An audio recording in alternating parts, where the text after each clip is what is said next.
This is a map of the universes, told one section at a time, where every piece builds on the next in rhythm, flow, and rhyme. A lens for linear thinkers and a mirror for patterned minds. A way to see the architecture that hid behind veiled lines. We'll start with simple questions you asked since you were small. What is gravity? What is matter? What's the engine of it all? Why do electrons shimmer? Why does time forever fall? Why do galaxies keep breathing? Why do black holes even call? And step by step the pattern grows, a staircase made of light, where every section lifts the next and brings the truth in sight.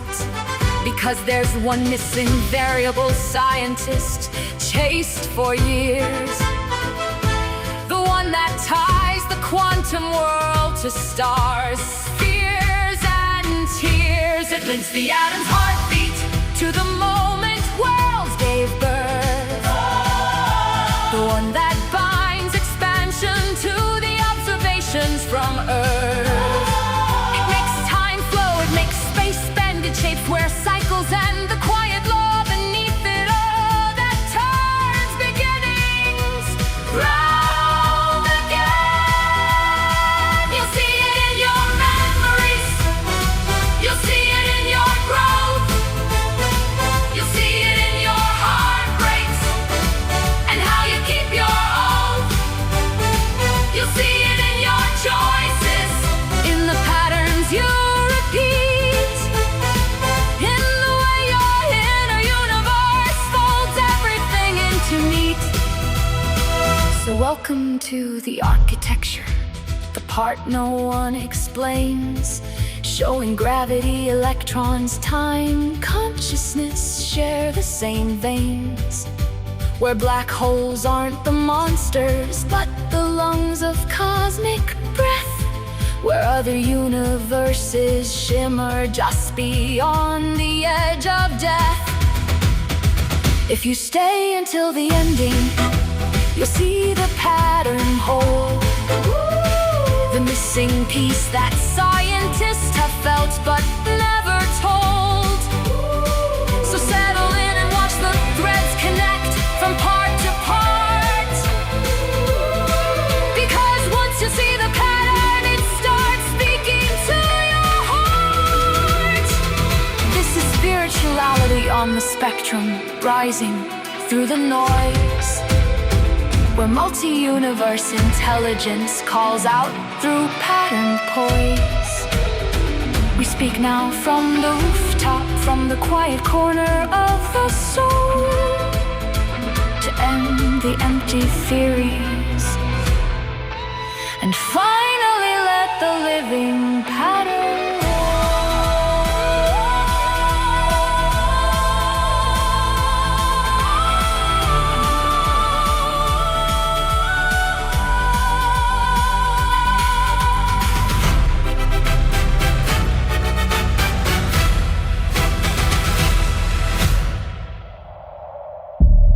Introduction, a linear thinker translation lens, and a friendly warning about trend scientists. Good day, you beautiful pattern minds. I just got back with my family from our vacation where we were on a private island for a week with an NBA player. So anyway, Nixara will be joining us at the end of this transmission. Sorry, she is busy, but she has promised some kind of surprise. I have no idea what it is, and I'm really curious to what exactly it is. Before we dive in today, let me offer a gentle caution. In the modern world, we've been trained to confuse fame with understanding. Yet I wrote that line when staying in the home of an NBA player on his private island. But I'm not talking about NBA players. I'm talking about celebrity scientists, and I don't need to name any of them. because I'm sure a truckload of names came to you when I stated that. We have celebrity scientists who are fantastic at sounding confident, delivering punchlines, hosting shows, simplifying everything into a slogan, making science feel like entertainment. Science is cool. And giving us only half-finished explanations dressed up as certainty. And honestly, good for them.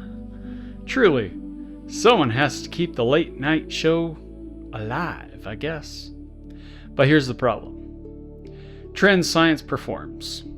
Truth science, on the other hand, reveals.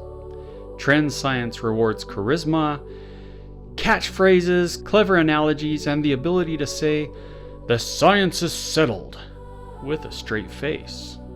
Truth science, however, requires pattern recognition, architecture-level thinking, multi-layer reasoning, and the humility to say, "Yep, we might be wrong."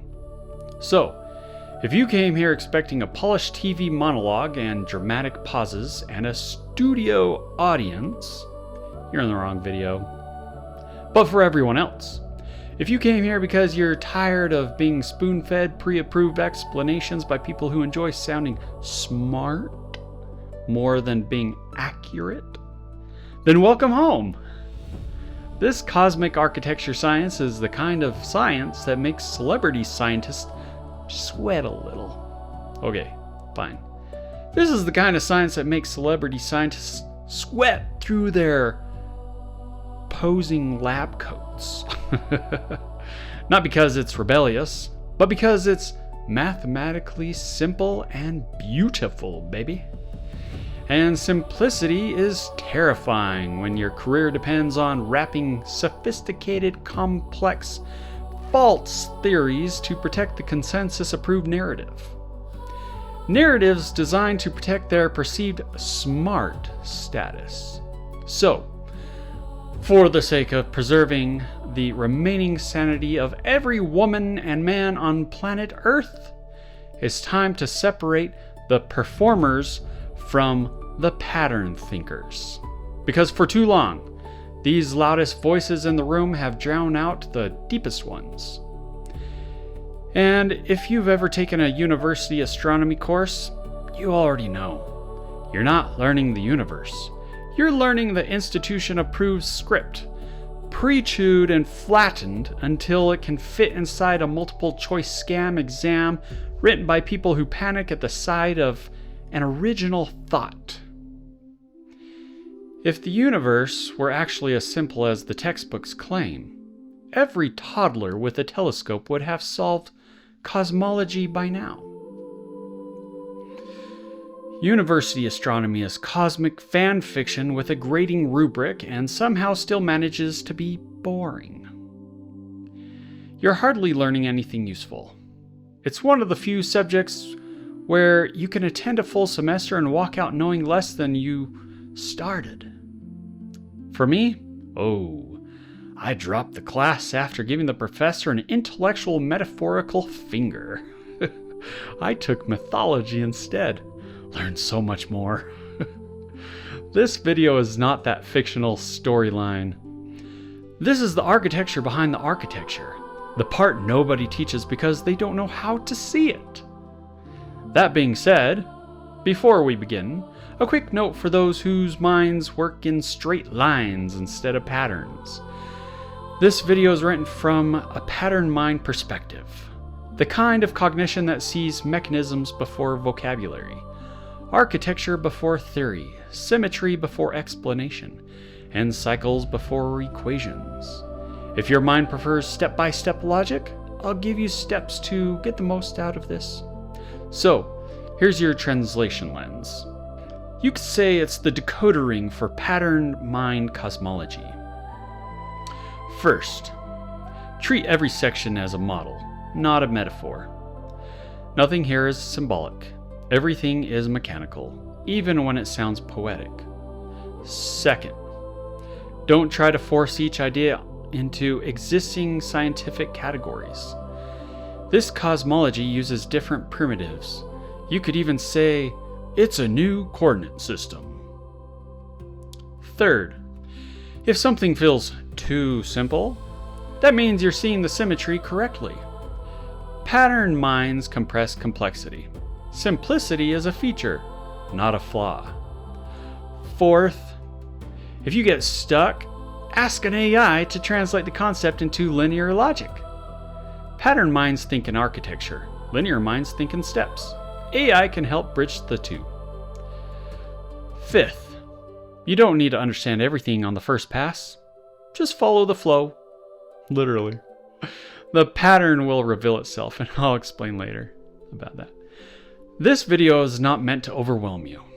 It's meant to show you a different way of seeing, a way that many people have never experienced, the way of the deep pattern first savant. Now, take a breath. Because you're about to see how the universes actually work, and work relationally together. No theories attached, just pure multi-universal truth logic pattern. Section 1. Opening frame. The pattern nobody talks about. One day, people will look back at this video as the moment the pattern finally surfaced. A script written back in March and April of 2026. I've hesitated to release this out into the world because it often feels like the world could care less about light. However, I also realize that those who watch this channel are not really of the world. So here you go. And if you want to be at the top of any field, anti-gravity, warp drives, atomic manipulation, renewable energy, then pay attention. This has been a concept on my mind since 2011 that sparked during a conversation I had with an uncle who also has a patterned mind, but this is the first time I'm transmitting it out there to the world. Most people look at the universe and see mystery. I look at the universe and see a pattern. My mind has seen the architecture long before English has the vocabulary. These are the days our ancestors foresaw, when hidden things would finally be revealed. So let's use my atomic level introspection filter and extra GPU bridge brain while we're here. Here's the question nobody actually stops to examine. Why does the universe appear to expand in every direction, from every point of view at the same rate, no matter where you stand? Why does every galaxy look like it's fleeing from us, as if we're sitting at the center of everything? Most people accept the standard script. Space is expanding, the Big Bang happened, end of story. But if you're a Marianas Trench deep patterned thinker, if you actually see mechanisms instead of memorize theories, something feels off. Because if every observer in every galaxy sees the same thing, then nobody is the center. Which means the expansion isn't about where we are, it's about how we're perceiving. The universe isn't running away from us. Our scale is slipping beneath us. So here's the inversion. The one symmetry that rearranges the entire cosmos. What if the universe isn't expanding at all? What if we are actually shrinking? What if atoms, rulers, bodies, and tools are all slowly losing internal structure? And because we shrink with them, we never notice. We only notice the illusion that everything else is moving away. This isn't speculation. This is a symmetry, the cleanest inversion you've never been shown that actually explains the same observations without requiring the universe to explode from a single point, like from right here, the assumed center of the universe. Once you see that symmetry, the entire cosmos reorders itself into a pattern that finally makes sense. This video is that pattern. Not a lecture, a debate, or a performance. Just a patterned mind walking you through the mechanism behind. Why the universe looks like it's expanding. Why gravity behaves the way it does. Why planets have internal heat. Why electrons act alive. Why time appears to move forward. why galaxies hold together without flying apart, why the cosmos feels like a layered living system, and the whys behind all your mysteries about the universe. All of it comes from one idea: matter is decay shrinking. Everything else is the illusion created by that process. But if you like having mystery, well, you don't have to listen to me then. Maybe you're telling yourself, well, since he says it like that, I guess I might as well watch it. Okay, let's begin then. And watch the universe rearrange itself just for the Big Bang theorists' view, right? 3, 2, 1.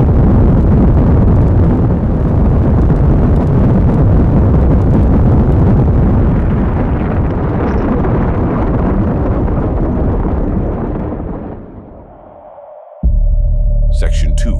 The Big Bang and Our Place in This Universe. The Big Bang has become the sacred doctrine of the smart ones, a cosmological creed recited without question. People who defend the Big Bang imagine a cosmic firework. A single point, a single blast, a universe born from a spark. They'll say, no, it's three-dimensional. But it isn't. Not really. The Big Bang model is a 2D idea pretending to be 3D. It's geometry masquerading as cosmology. It's a flat diagram stretched into a sphere. It's a timeline drawn on a chalkboard. It's a picture of an explosion, not the architecture of a universe. As our tools to see further into our own universe improve, so does the narrative's declared age of our universe also get stretched out further. Yet, let me show you that it didn't begin at any of their current guesses either. I don't think in 2D. I don't even think in 3D. I think in 5D paradoxical architectures. Layered, temporal, multi-realm. I take 3D, combine it with time, and then combine that with multiple universes layered together. I see how the architecture interlocks across realms, how the spiritual universe and the temporal universe share space, how one is infinite without time and the other is infinite with time. And it doesn't stop there. So, I'm sorry, truly, I say this with sincerity, not mockery, to everyone who clung to the Big Bang as the sacred origin story. But the Big Bang? It's a joke. A cosmic cartoon mistaken for creation. It's a children's diagram of a universe that is far more complex, far more layered, far more eternal than a single explosion could ever explain. Eternity doesn't begin with just one bang. It unfolds. As a society, we need to stop clinging to the Big Bang and regain our dignity in this universe. Our time here is limited. We don't have the luxury of worshiping flat models that shrink the infinite into a diagram. It's time to grow up cosmologically and step into a universe worthy of its own architecture. Section 3. The core hypothesis. Matter is shrinking, not space expanding. Now, let's move from the idea to the mechanism, the part nobody ever examines. If the universe isn't expanding, then something else must be changing. And the simplest, cleanest explanation is this: matter is losing internal structure over time, quietly, uniformly, everywhere. Not metaphorically or symbolically, but literally. Atoms are shrinking, and because we shrink with them, the entire cosmos looks like it's expanding. Every atom, every molecule, every cell, every ruler we trust, every subatomic architecture beneath the names we've invented, all of it slowly losing internal structure over time. And because we are made of the same matter, we shrink with it. Our tools shrink with it. Even our perception from our solar system shrinks with it. So we never notice the shrinking directly, but the illusion of expansion. New matter populating space, and the infinite emergence of energy.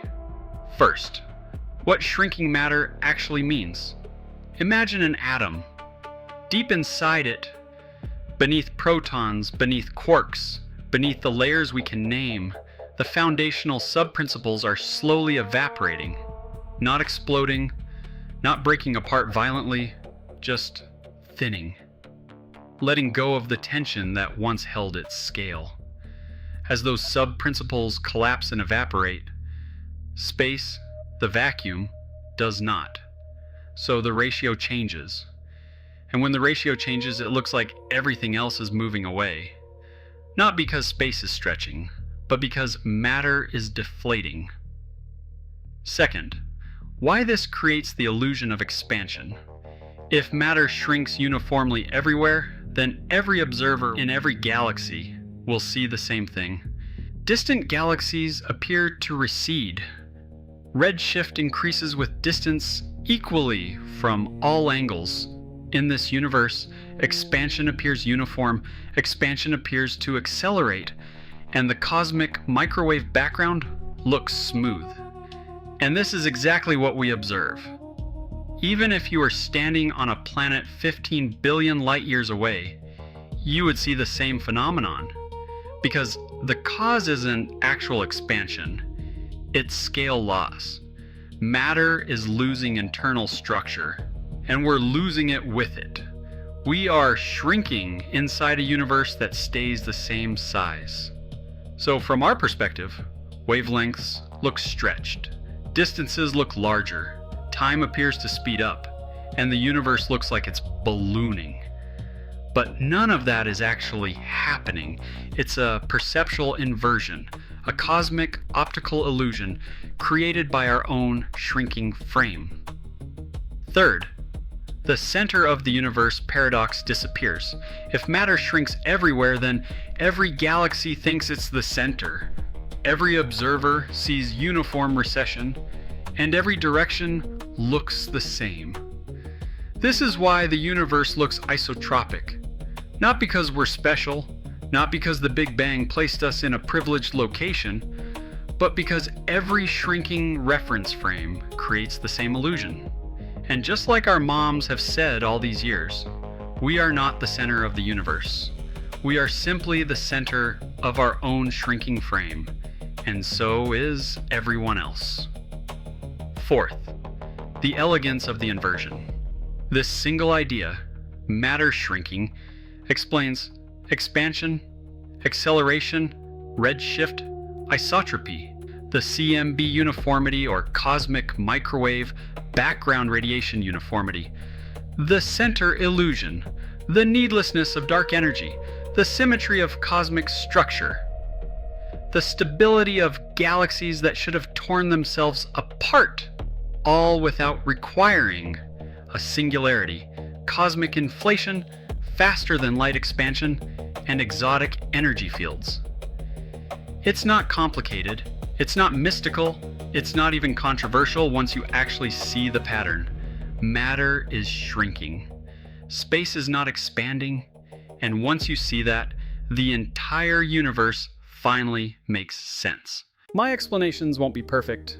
They don't need to be. What matters is that you see the principles beneath the surface. If you catch the architecture, the rest will unfold on its own.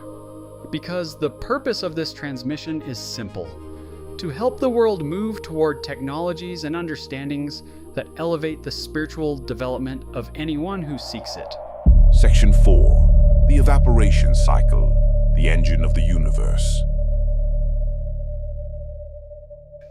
Now, if matter is shrinking, then something deeper must be happening inside every atom.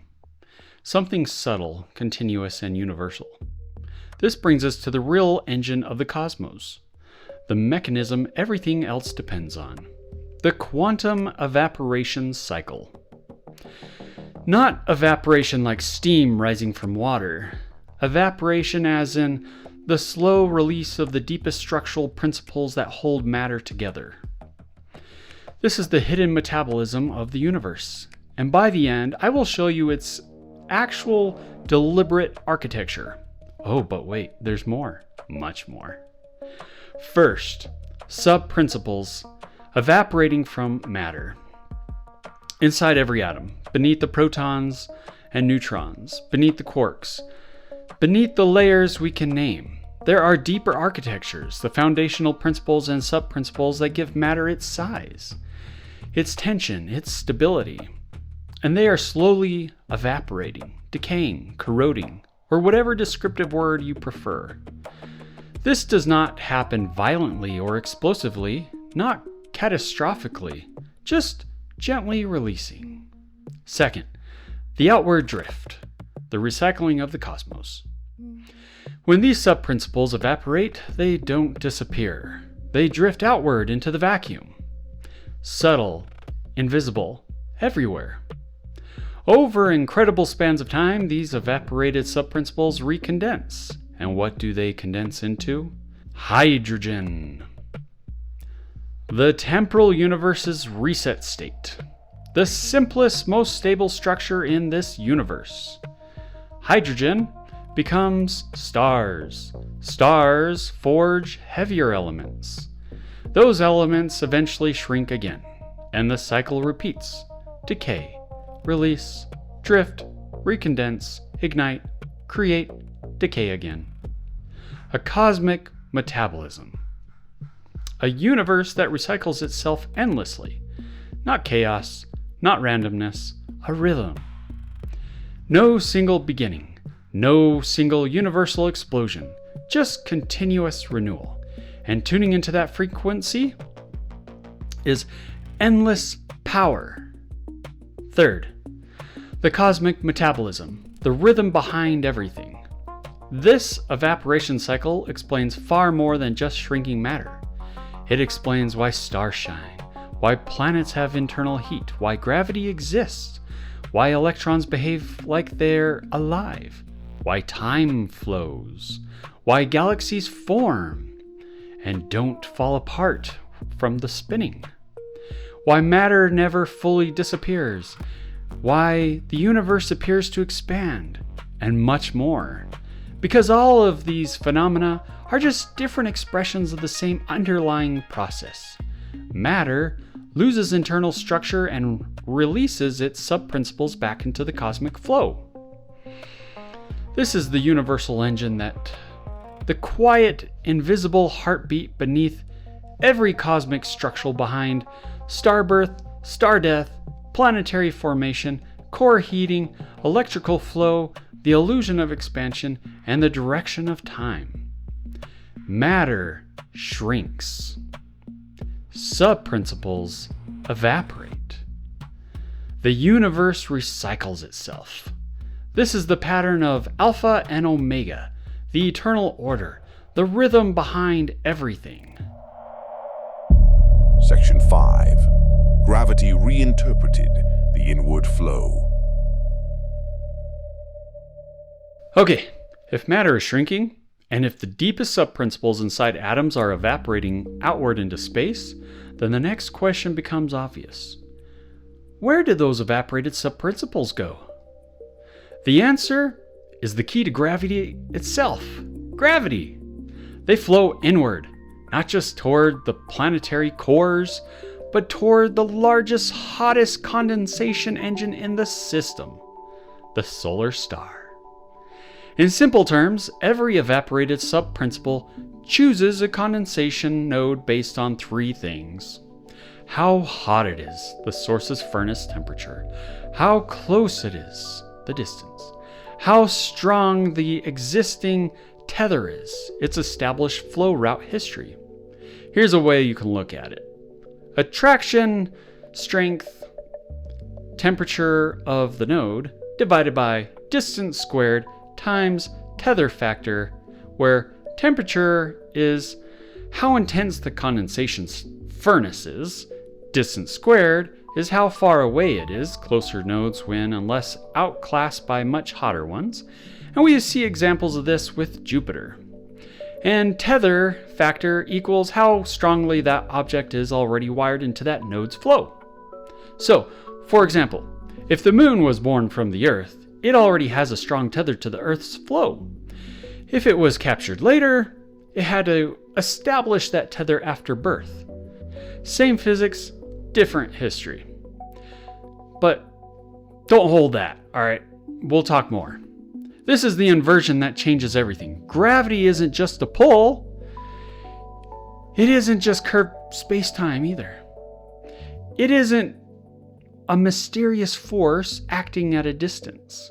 Gravity is a current, a hot, directional, inward-moving river flowing with evaporated subprinciples. But it doesn't stop there either. First, gravity as the direction of subprincipal flow. Imagine the solar system not as empty space with planets floating in it, but as giant rivers, slow, very small to the eye, inward currents. Every atom in every planet is releasing subprinciples. Those subprinciples drift outward. The sun, the hottest condensation engine in our system, draws them inward. This creates a universal inward drift. Planets don't orbit because they're being pulled. They orbit because they're caught in the current, just like leaves swirling in a whirlpool.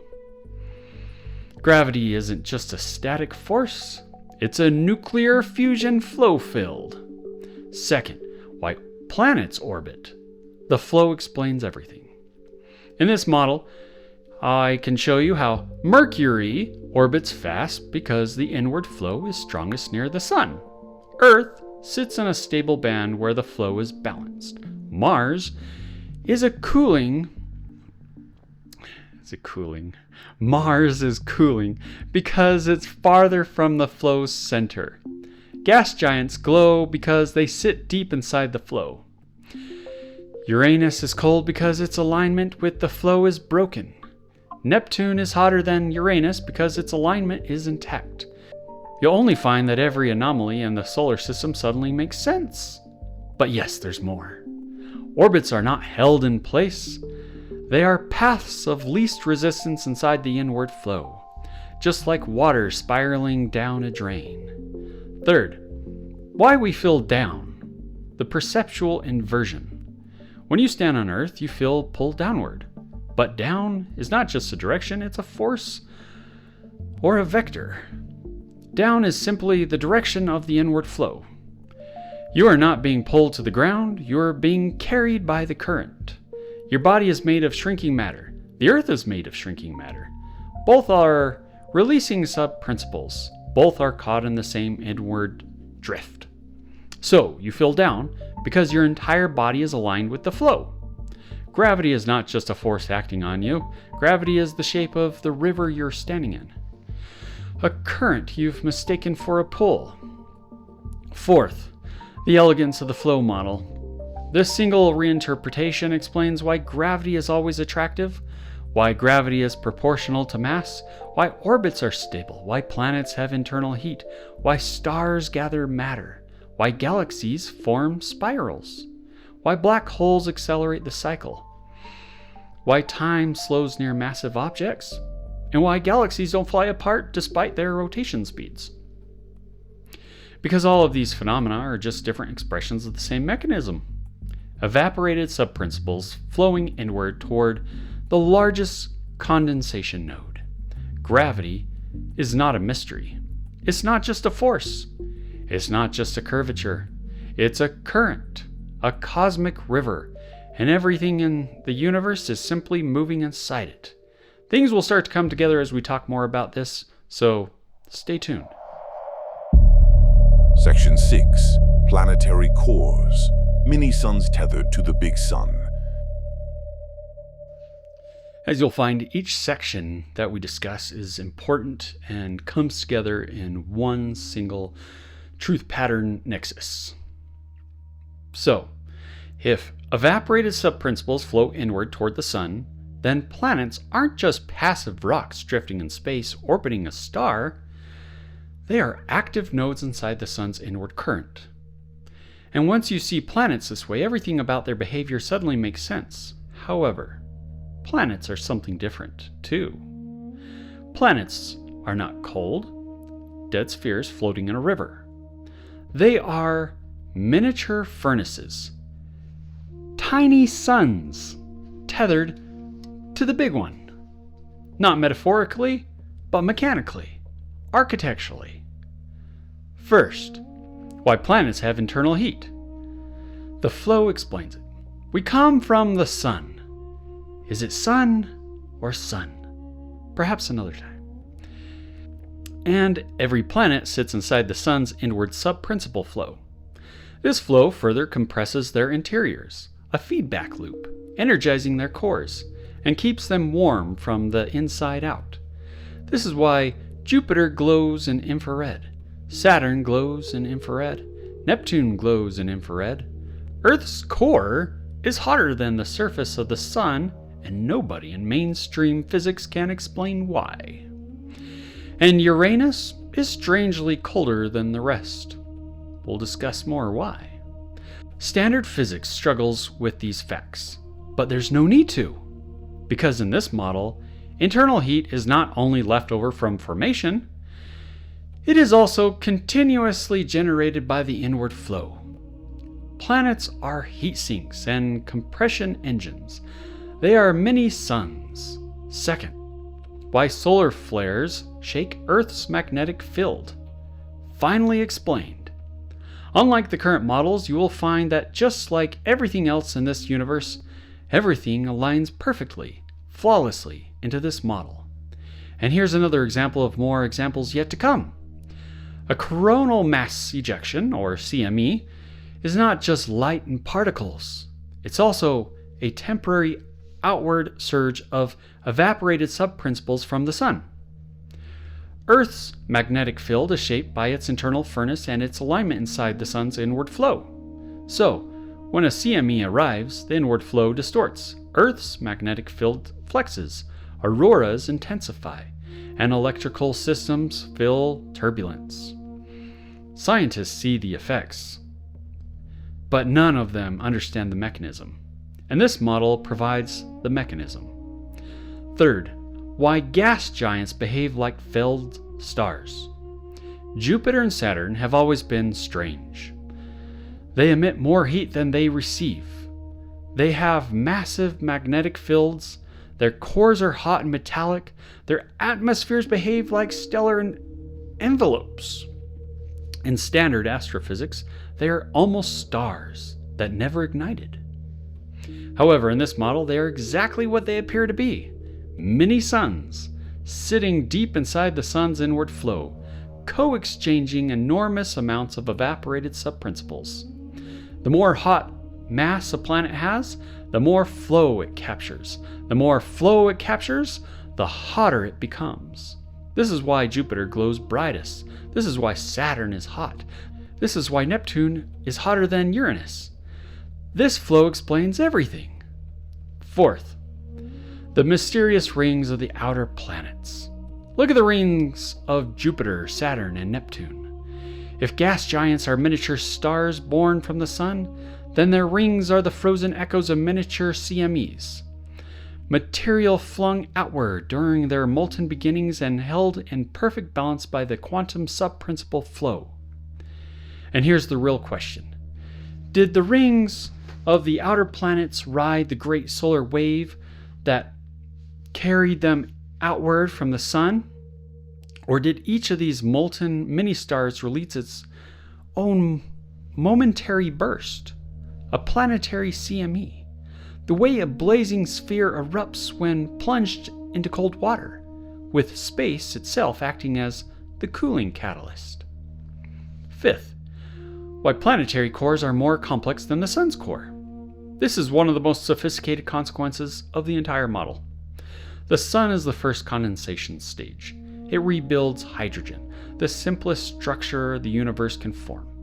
Planets are later condensation stages built from the recycled stellar material from their star. Heavier elements, layered architectures, and are deeper compression states, so their cores are more complex, more layered, more exotic, more varied, and more dynamic. Earth has a molten iron core. Jupiter probably has a metallic hydrogen ocean. Neptune has super ionic ice. Saturn most likely has helium rain. The sun is simple. Planets are complex, because planets are further along the cycle, and the more of these simple puzzle pieces you put together, the easier this all becomes to comprehend. Sixth, the tether, the invisible connection to the sun. When you understand the inward flow, you understand the tether. Planets are not held in orbit by just a pull. They are held in orbit by a relationship, a living dynamic exchange, a constant flow of evaporated subprinciples moving inward, and a constant compression of planetary cores responding to that flow. This quantum tether reheats the core, stabilizes the orbit, shapes the magnetic field, regulates the atmospheric charge, and defines the planet's internal architecture. Again, every planet is a miniature sun, connected to the big one by the same mechanism that shapes gravity itself. Seventh, the asteroid belt, cold coals of the sun, the solar flare ring model. The asteroid belt was never a planet. It was never a failed world. It was never shattered by Jupiter. It is something far more elegant, a cooled solar flare ring, the fossilized remains of a directional eruption from the sun. Early in our solar system's formation, the sun released a band of molten, partially condensed material. Not quite a supernova, similar though. A directional exhalation, a flare so dense and hot that it carried real mass. And that flare arced outward. It stretched out like a ring. It cooled, it fragmented, and it stabilized inside the sun's inward flow. The result is the asteroid belt, perfectly sun-centered, evenly scattered, and torus-shaped, stable for billions of years, and untouched by any planet-sized migration. Disclaimer. You can test this model by placing a probe in the asteroid belt to orbit the sun with the belt as you collect the data. This is why there's no Jupiter-sized trench carved through the belt. If Jupiter had formed after the belt, it would have swept a hole at least 30 times its size, especially when Jupiter's birth essence was still molten and unstable. But the belt is intact, because Jupiter didn't form after. Jupiter came from a different, earlier, hotter, denser ejection. We'll go over this more in a moment. The asteroids are not ruins. They are cold coals from the fire, and they float in a river of subprincipal matter tethered to the sun. This is why the belt is exactly where it is. It's not random, it's architectural. The asteroid belt also isn't debris from Jupiter settling into its orbit. If it were, the belt would be lopsided, gradiently clumped, or scarred in Jupiter's direction. Instead, it's astonishingly uniform, forming a stable ring around the sun. That means it didn't come from a planet at all, but from a solar flare ring that cooled in place. And if you're interested in mining energy, maybe try the asteroid belt. Let me know what you find. Eighth, the Kuiper belt and Oort cloud. Outer flow reservoirs. Far beyond Neptune, the inward flow weakens. Out there, matter doesn't condense into planets like those closer to the sun, but the matter accumulates. The Kuiper belt and the Oort cloud are somewhat similar to the asteroid belt, but with additional variables. They are reservoirs of uncondensed material, regions where the inward flow is too weak to stabilize living planetary cores, outward shelves of the solar system's condensation architecture just like the asteroid belt, and act as a subprincipal river that catches dead moons. In this cosmology, the Kuiper belt is the outer debris ring of the sun's flow field. The Oort cloud is the boundary fog, where evaporated subprinciples slow, stall, and drift. And most comets are samples of matter that never entered the inner flow long enough to condense. They are not just leftovers, they are structural consequences of the inward flow gradient. And here's something else to consider. If gravity were truly only a property of mass, then both the asteroid belt and the Kuiper belt would collapse into themselves. A runaway snowball effect that would destabilize the entire solar system. Mass gravity predicts clumping, but this flow gravity predicts the real structure, Yet, exclusive mass gravity is the same contradiction that gave rise to the Big Bang. If the Kuiper Belt is a river of evaporated subprincipal matter, then it behaves like a slow-moving outer current, a condensation shelf, and a cosmic catch basin. Objects that drift too far from the sun's inward flow lose heat, lose internal tension, lose their furnace, lose their alignment, and eventually become dead moons. The Kuiper Belt is a graveyard of moons, a furnace that went dark. Not planets, not failed planets, not random ice balls, but dead moons. Moons whose cores cooled, whose furnaces died, whose alignment broke and drifted outward until they were caught in the outer flow. 9th, is Pluto a dead moon? Disclaimer. Pluto does behave as showing signs of having a center still warm, but not star-like hot. Pluto behaves like a dead moon. Too small to be a planet, too cold to have an active furnace, too far to maintain alignment, too irregular in orbit, too compositionally mixed, too captured in behavior, too moon-like in density and structure. Pluto, not a planet. Pluto may not just be a Kuiper Belt object either.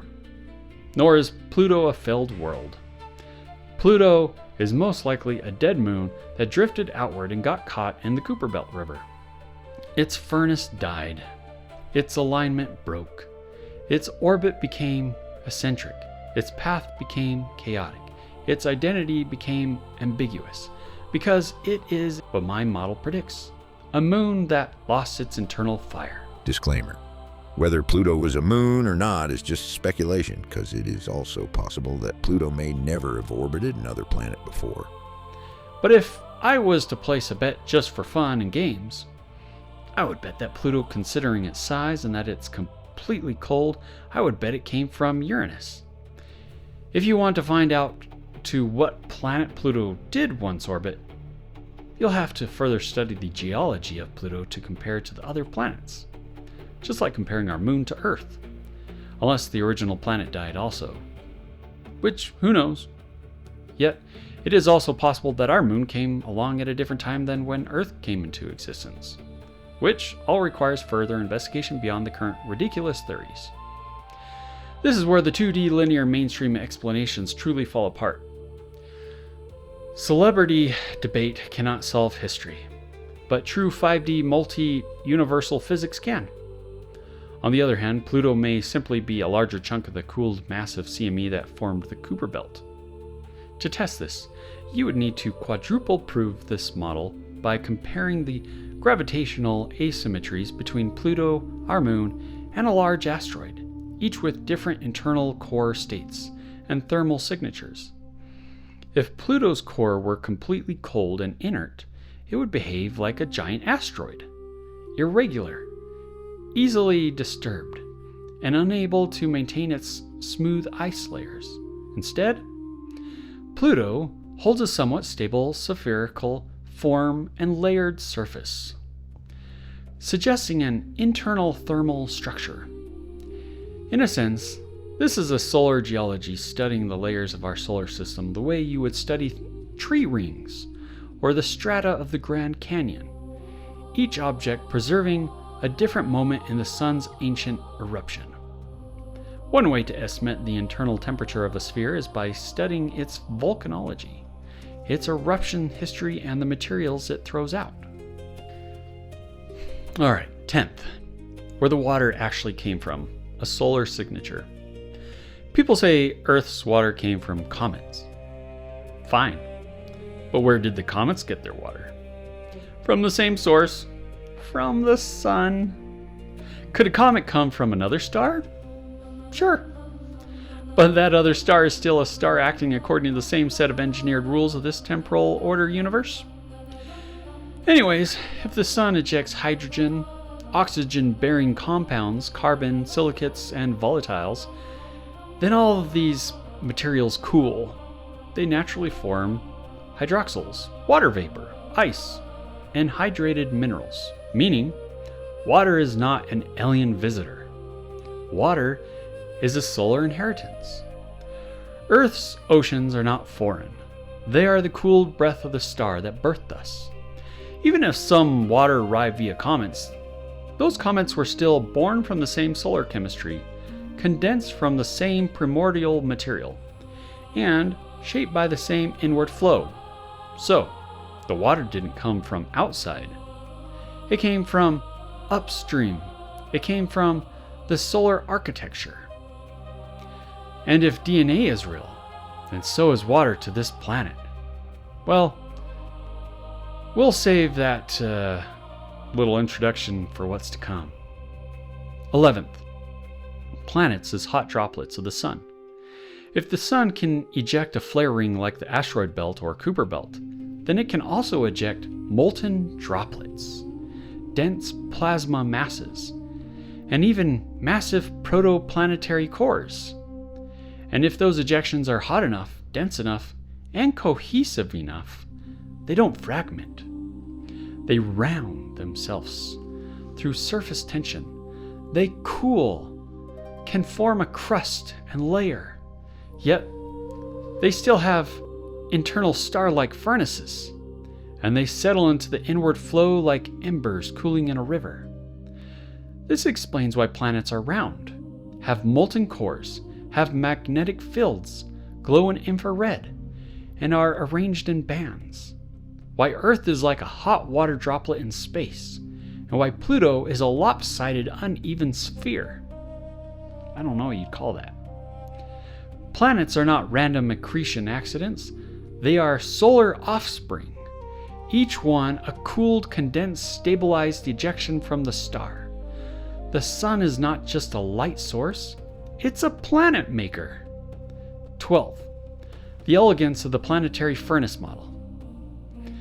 This single reinterpretation explains everything humans have wondered for as long as they've been roaming the Earth. Why the solar system has the structure it does. Because all of these phenomena are just different expressions of the same mechanism. Evaporated subprinciples flowing inward, compressing planetary cores, and maintaining their miniature sun furnace cores. Planets are not passive, they are alive with internal fire, and that fire is the signature of the cosmic engine. The asteroid belt is not just debris, it's a memory, a cosmic scar of creation, a ring of cooled fire, a reminder that the universe builds through cycles, a release and renewal. The planets are not just worlds, they are children of the star, molten droplets of divine architecture, each carrying a piece of the original flame. And water, the substance of life, is not an accident. It is the signature of the source, the gentle residue of creation, the soft echo of the sun's breath cooling into something that could hold life, a spring of living life and light. Even NASA's own propulsion researchers now talk openly about gravity A and gravity B, which is their way of admitting gravity has layers they can measure, but they still can't explain. What they call gravity B is simply the deeper quantum flow architecture we've been describing all along. In this temporal universe architecture, the sun is the unfeigned patient bread giver. The planets are the vessels, living museums of knowledge. The belt is the memory of a cosmic anointing. The water is the blessing of life. The flow is the quantum tether. The cycle is the ceremonial rite. This is not metaphor. This is sacred pattern. This is ancestry. This is cosmic genealogy. This is the architecture behind the architecture. Unlike other channels, I'm not wasting your time by relating old news to you. I'm giving you something. New eyes. Now, if you ask me my personal thoughts on the greatest probability about how our solar system came to be, I would say something like this. When you look at the solar system as a whole, the inner planets all siblings, the outer planets all siblings, the belts and rings aligned in a single plane, it begins to look less like a billion random collisions or even built-up explosions from multiple pressure release events, and more like a single layered release event. A moment where the sun released molten nuclear droplets and rings of different temperatures and densities all at once, similar to Saturn's rings. Was this done explosively? Probably, but it also depends on your definition of explosive, I suppose. And I want to point this out. You're going to notice something. Every new discovery science is making, and every discovery it will make in the coming days, keeps pointing back to the same architectural pattern: matter shrinks. And once you see the pattern, you can start predicting what's about to be discovered before it ever is. Oh, one more thing. I need to apologize to everyone who has watched or listened to this transmission because I've properly ruined you, taken away your already scarce ability to enjoy some small talk with the rest of the world's minds around the cosmos. If you need consolation, drop a comment. Section 7A. Electrons, the boundary between temporal and non-temporal matter. Next, if matter is shrinking, if sub-principles are decay evaporating, and if planets are mini suns inside a cosmic flow, then the next question becomes unavoidable. Where does this process show up at the next smallest scale? And the answer is simple and profound. In the electron. The electron is the first place where the shrinking matter engine becomes visible. It is the boundary layer, the interface between temporal matter, non-temporal matter, and the evaporation process that drives the entire universe. Electrons are not just particles, they are valves, the release points of temporal matter. So let's talk about it. First, electrons as evaporation valves of temporal matter. Inside every atom, the deepest principles slowly evaporate. But that evaporation has to go somewhere, and the electron is the outlet. Electrons are the loosest part of the atom, the most mobile, the most sensitive to internal decay, and the first responders to structural loss. So, when matter shrinks too fast, electrons shift. They jump, they drift, they flow, they spark. They behave like they're alive because they are responding to the evaporation gradient inside the atom.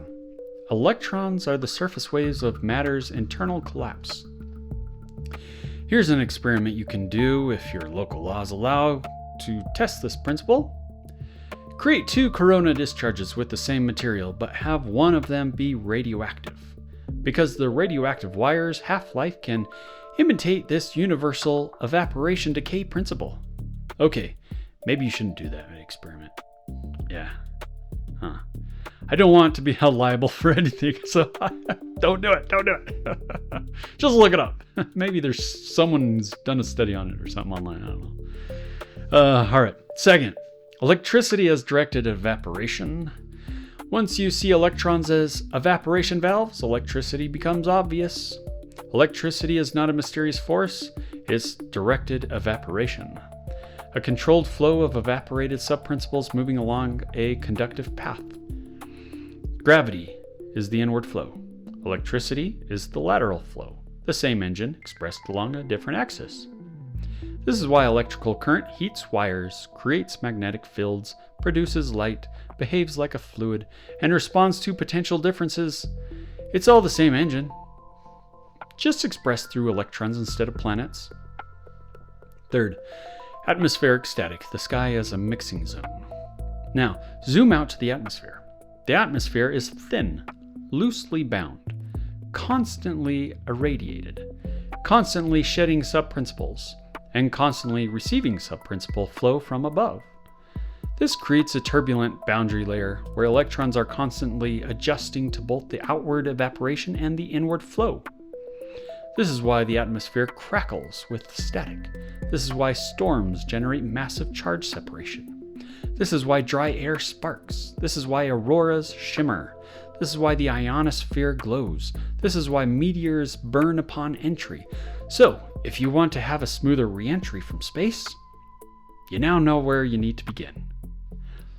Lightning is a micro-collapse event, a tiny, temporary, localized mini-sun flash. A small-scale version of the same collapse that powers stars. Fourth, electrons reveal the existence of non-temporal matter. When electrons behave like waves, particles, clouds, tunnels, and entangled states, they're not being weird. They are interacting with the deeper architecture, the non-temporal matter that surrounds us. Electrons are the quantum handshake, the point where temporal matter brushes against the deeper architecture. They are the part of the temporal matter that touches the field, responds to the flow, bridges the architectures, and reveals the hidden layers of reality. Electrons are the translators between the physical and the foundational. Just a little hint there. Oh yes, now you can finally start to really understand quantum physics on a whole new level. The level of its actual reality. We'll talk more about this. Section 7B, Electrons, Part 2, Planetary Cores, Magnetism, and Cooper Pairs. All right, let's discuss electrons a little more. Some of you might find this section a little more advanced, but don't worry if not right now. Soon this will all become natural to you. First, the core as a pattern engine. Every planetary core is not just hot metal, it is a pattern engine, a region where electrons, magnetic spins, and flows organize themselves into coherent structures. The core is where matter becomes alive with alignment. In our universe, heat equals motion, breaking the magnetic lattice alignment, which means demagnetization. It's a hard word. Demagnetization. Pressure equals pattern order. Spin alignment equals magnetic field. And electron pairing equals deep order coherence. A planetary core is the only place in a world where all four forces collide. Second, magnetism comes from unpaired spins. Magnetism is not a mysterious force, it is simply unpaired electrons aligning their spins. When electrons are unpaired, each one acts like a tiny magnet. Their unbalanced spins can line up. Aligned spins create a magnetic field, and the planet becomes a giant dipole. Third, Cooper pairs are the opposite of magnetism. Cooper pairs are electrons that bind together with opposite spins. Opposite spins cancel each other's magnetic moment. So, Cooper pairs equal zero magnetism. Unpaired electrons equal strong magnetism. This is why superconductors expel magnetic fields. The Meissner effect. Cooper pairs create flow coherence, not spin coherence. They are the deep order state of electrons. Fourth, the core balances both states. A planetary core is a dynamic battlefield between heat, which breaks Cooper pairs, pressure, which encourages pairing, flow, which aligns unpaired spins, and charge separation, which creates field lines. This balance explains why magnetic fields strengthen as planets cool, why magnetic fields weaken when cores overheat, why field reversals occur, why some planets lose their magnetism entirely. The core is constantly shifting between spin order, magnetism, and pair order, deep coherence. The same duality is the pattern of universes. Fifth, shrinking matter in the core. Let's discuss this pattern further. In this architecture, matter shrinks as it ages. Its internal pattern tightens. This means older planets have denser cores. Denser cores have stronger pressure. Stronger pressure encourages Cooper pair-like behavior. But heat from decay breaks those pairs. The result is a self-regulating magnetic engine. We've already discussed the other factors in the previous sections. When factoring in magnetism and Cooper pairs, the core becomes a breathing system, pairing, unpairing, aligning, breaking, reversing, and stabilizing. This is why planetary magnetism is not static, it's alive. Sixth, the cosmic interpretation. Okay, this cosmology model states Cooper pairs equal deep order and timeless coherence, but magnetism equals surface order and temporal coherence. Planets sit between those two worlds. Their cores are the boundary layer where the deep architecture pushes upward, the temporal architecture pushes downward. Electrons become the translators. Magnetism becomes the carrier signature, and the magnetic field becomes the planet's heartbeat. All of these phenomena are just different expressions of the same mechanism. Matter loses structure, electrons respond, and the universe reveals its boundary layer. Section 8. Time, the rate of internal decay. I know this is where a lot of you are going to be saying, oh, now we're getting to the fun stuff. Okay, so if matter is shrinking, if sub-principles are evaporating, and if planets and stars are powered by the inward flow, then the next realization is also unavoidable. Time is not a dimension. It's a decay rate oscillating engine. Matter shrinks, atoms vibrate, and every particle becomes a tiny clock ticking the universe forward. Abundance in time is not something the temporal universe just possesses. Time is something matter performs. And once you see this, the entire concept of time becomes simple, beautiful, and shockingly intuitive. And if you're someone who thinks deeply about time travel, this is the layer you've been missing. First, time is the speed at which matter loses structure. Every atom in the universe is slowly collapsing inward as its deep sub-principles evaporate. Again, this collapse is not violent, not catastrophic, not even noticeable moment to moment, but it's continuous. And that continuity, that steady universal rate of internal loss, is what we experience as time. Time is not just a river flowing forward. Time is the shrinking of matter. Time is the slow collapse of the internal architecture of the universe. And yes, time is investment, love, and a mirror. Plug those into the equation and you can learn even more about this temporal universe. Anyways, for another time. When matter decays, time moves. When matter stops decaying, time stops. Second, why time feels directional. People say time moves forward, but this model shows us that time doesn't move at all. We move. We move through the cycle of structure, decay, release, drift, and recondensation. This cycle does have a temporal perceived direction, not because of entropy, not because of thermodynamics, but because matter cannot unshrink. Once a sub-principle evaporates, it does not exactly return to the atom it came from. But still, don't let that discourage you from your time travel, because we'll get to there. It joins the cosmic flow. This one-way release is what gives time its arrow. Time feels directional because evaporation cycle is temporarily directional. Time feels directional because the evaporation cycle is temporarily directional. In the non-temporal universe, decay does not exist, so time does not bind. From that vantage, different points in this universe can be accessed.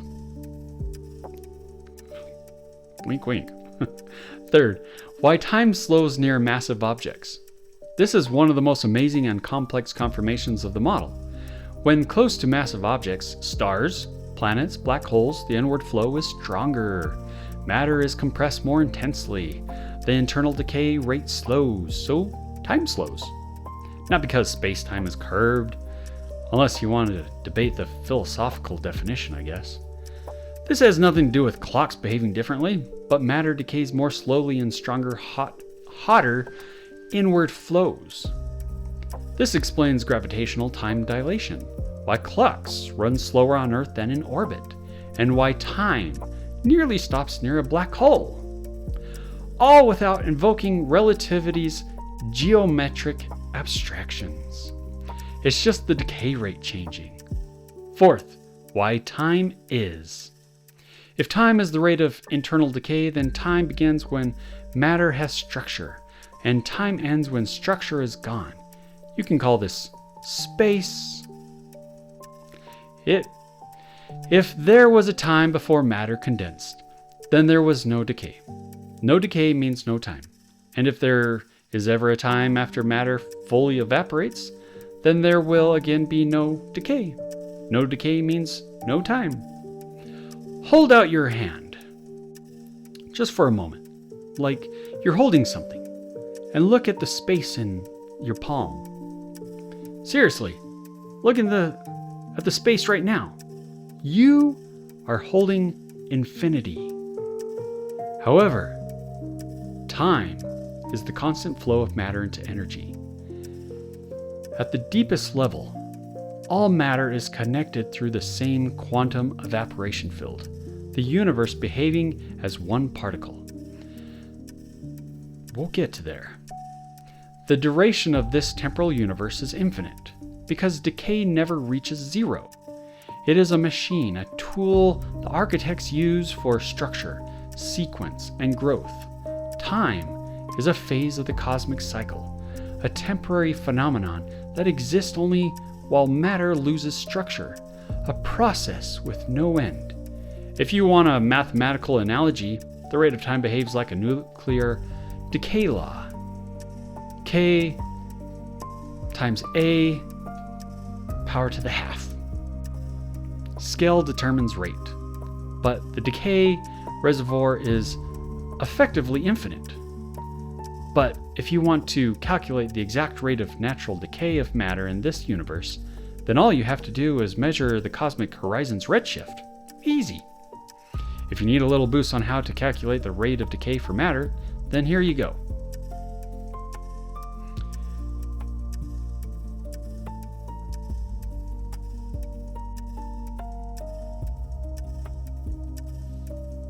Feel free to plug in the variables. Simple. Done. All of these time phenomena are also just different expressions of the same mechanism. Matter loses structure. The rate is measurable in samples, and the rate is what we call time. Through this, you can begin to see the symbiotic relationship between the temporal universe and the spirit universe. And yes, when I say spirit universe, that's extremely compressed language. If you want the full unpacking, you'll have to suffer through my other videos on the pattern for Savant. Section 9. Galactic Cycles. Local Big Bangs. Yes, this just keeps getting better and better, and you'll see how it all just comes together so smoothly. All right. Next, if matter is shrinking, if sub-principles are evaporating, and if planets and stars are miniature furnaces inside a cosmic flow, then this next realization becomes inevitable. Galaxies are not static structures. They are living cycles with diverse ages. Not relics of a single explosion, not frozen spirals drifting through space, but vast, breathing ecosystems that gather, compress, ignite, collapse, and renew themselves over unimaginable spans of time. The Big Bang was never a single event. That would be a linear misunderstanding, a flattening of a far deeper rhythm. It is a local phenomenon that happens again and again, but on a galactic level. First, why the Big Bang only makes sense on a galactic scale. The traditional story says everything exploded at once, from a single point, for no clear reason, everything from nothing, and space has been stretching ever since. Whatever. But if matter is really shrinking, then the expansion we see is just a perceptual illusion to tease linear scientists. Poking them. We love poking the linears. I'm just kidding. I didn't say that. Scratch that. Should edit it. And if the universe is eternal, then a single beginning is a story told by linear minds, not by the universe itself. No single Big Bang ever happened, which again is nuance, because for us, an explosion did happen, but just not as big as the so-called modern doctrinal astronomers claim. Instead, the pattern points to something far more beautiful: galactic cores. The hourglasses of condensed sub-principles accumulate structure until they reach a threshold. We're talking about infinite hourglasses. In a way, you could say that they're infinite hourglasses. But we'll get more to that. Then, they release the energy in a local renewal event, not a universe-wide explosion, a galactic reset, a cycle a heartbeat. A galactic core is not just a mass of stars, it's a rotating magnetized engine. Its magnetic field threads through the surrounding plasma and organizes the entire galaxy into a coherent spinning disk. And the orbits of stars follow the flow set by the central magnetic rotational engine. Second, galaxies as condensation engines. Every galaxy is a massive condensation system. Stars evaporate subprinciples. Those subprinciples drift inward. The galactic core becomes a compression node, and matter becomes denser, hotter, more unstable until the system's clock reaches a critical point. This is why galaxies maintain their spiral structure, have ongoing star formation, recycle material through supernova, contain massive black holes at their centers, and display evidence of repeated energetic events. They're not static. They are metabolic, cosmic organs in a living universe, recycling engines. Third, black holes is the end of the cycle and the beginning. In this model, black holes absorb the subprincipal matter from its stars and the cold dead residue of its solar systems. But they are not just cosmic vacuums either. They are compression furnaces, another final stage of matter's collapse. The place where structure becomes so dense that time nearly stops. Time there slows to a whisper, but it does not end. The core doesn't collapse into nothing. Inside them, evaporated subprinciples are compressed into the simplest possible form, seeding new temporal matter galaxies with the raw ingredients of fresh hydrogen again. And when the pressure becomes too great, the system releases.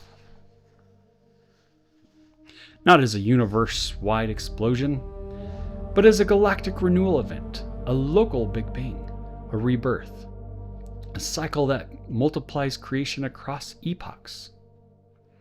Fourth, the ancient echo, Kalpa and Mahakalpa. Long before telescopes, equations, or astrophysics, the sages of India described something uncanny. They spoke of Kalpa, or known in the West as one eternal round, a cosmic cycle of creation, dissolution, and renewal. And beyond that, the Mahakalpa, the great eternal round, a cycle of cycles, a rhythm of rhythms, a heartbeat of the cosmos itself.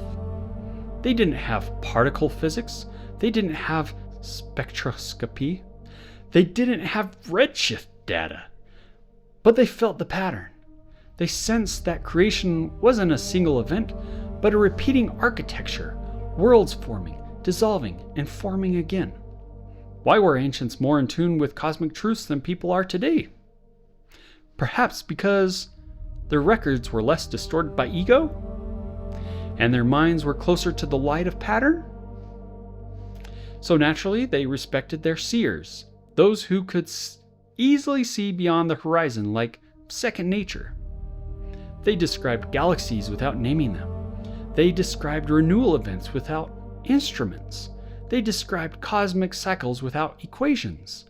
They were seeing the same things you're seeing now, through a different vocabulary, and you could even say through a different lens, but really, through the same pattern-mind paradox.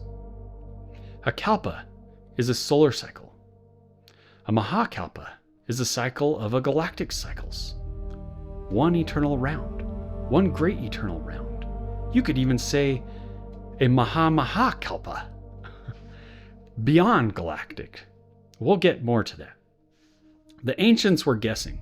They too were remembering the science of the universes, a sacred spiritual gift, once treasured, now replaced by linear minds seeking for social fame. Fifth, no need for a single cosmic beginning. If galaxies recycle themselves, then the universe has no single origin. Time has no universal starting point. Creation is continuous, destruction is part of renewal, and the cosmos are eternal. This isn't chaos. This isn't randomness. This is pattern. This is a fractal cycle of condensation, ignition, collapse, and renewal, repeating across an infinite amount of galaxies past, present, and future, each with its own unique but patterned rhythm. Sixth, why galaxies don't fly apart. I'm sure you were waiting for this one. Well, the flow holds them together. Standard astrophysics panic here. Galaxies spin too fast for mass gravity theories. Stars should fling out into space. Their math just doesn't work. So they invented dark matter, a placeholder for "we don't know, we'll figure it out later." Or, "but while we're at it, we love a mystery." Because mystery means we can make up and advertise whatever ridiculous hypothesis we want and still get away with it and maintain our smart status. Sorry, smart people, because these cosmic principles cleanly explain galaxies hold together because every star is a condensation node inside a massive inward flow field. Each star also shrinks, evaporates sub-principles, draws inward flow, and also creates a local current. And the galactic center, the supermassive condensation node, creates the dominant inward river. Galactic centers are the hottest, densest condensation nodes in the system. So stars don't fly away because they're not orbiting a vacuum. They're orbiting inside a spring-loaded flow field. The inward current stabilizes their paths. The flow increases with hot nuclear moving mass, and the flow strengthens toward the center. This is why galaxies form spirals. This is why rotation curves flatten. This is why the outer stars don't escape. Easy. Well, for me. We'll get there. You don't need silly fillers like dark matter or invisible mass. You need quantum flow mechanics. Galaxies are not held together by an invisible static mass. They're held together by inward flow architecture, the same mechanism that shapes gravity, planetary cores, and the illusion of space expansion. And because all of these phenomena are also just different expressions of the same mechanism, matter loses structure, collapsing inward, and being reborn through local galactic renewal cycles. The temporal universe is not a one-time event. It is a living system, a breathing fractal forest of creation and renewal. Each galaxy, a living branch on an eternal tree, each with its own kalpa, each part of a mahakalpa.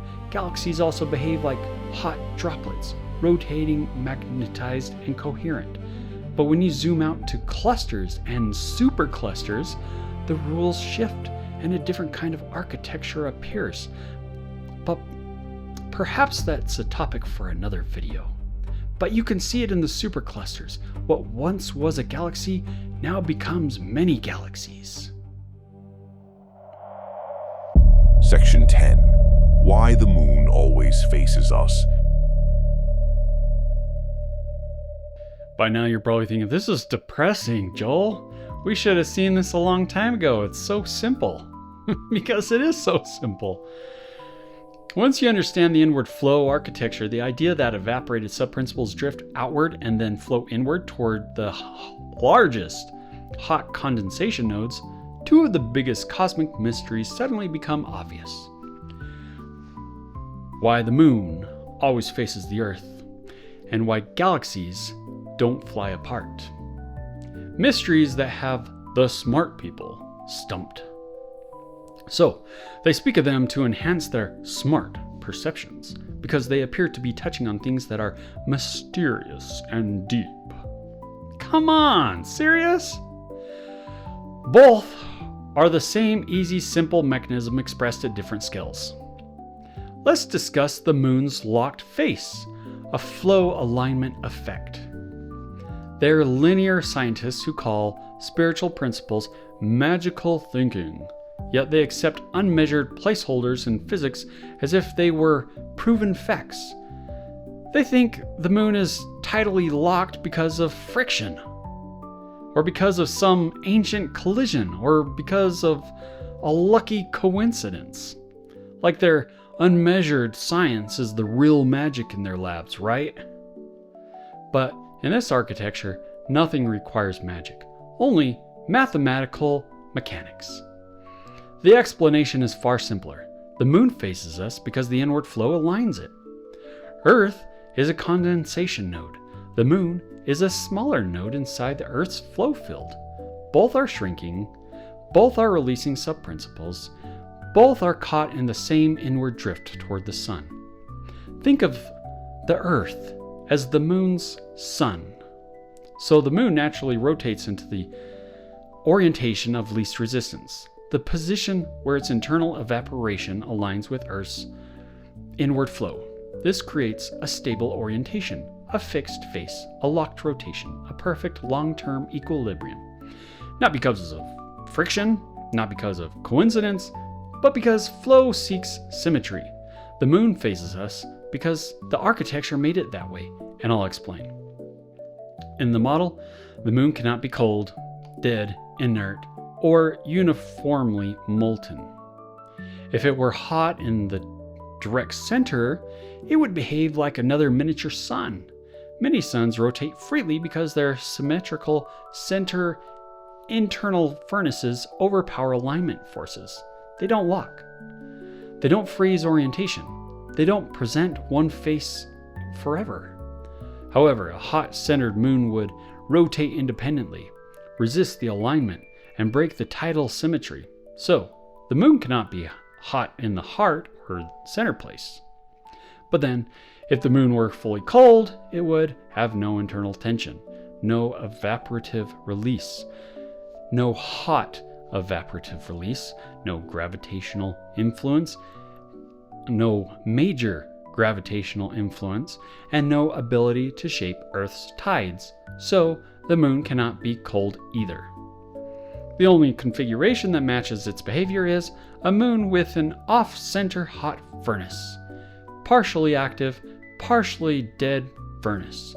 Whatever perspective you want to take with that. The furnace is just not right in the center. Anyways, this gives us enough internal activity to influence Earth's oceans. Enough evaporative release to align with Earth's inward flow, but not enough heat to rotate freely. This is why the moon faces us. It's not tidal locking, exactly. It's flow alignment caused by a partially cooled core, off-center. And here's something subtle that most people never think about. The moon's influence doesn't always show up instantly. In the oceans, many effects appear with a delay, sometimes days, sometimes more than a week. Jellyfish, for example, often gather near coastlines about 10 days after a full moon. Not because the moon pulls anything, but because spring-loaded flow-filled distortions propagate with delay. Water currents have inertia. Flow fields propagate with a winding lag. So, the moon shifts the inward flow. The oceans respond later, and life responds to the environment that has already shifted. Again, it's not magic. It's delayed resonance inside a flow-based universe. Look at Io, Jupiter's volcanic moon.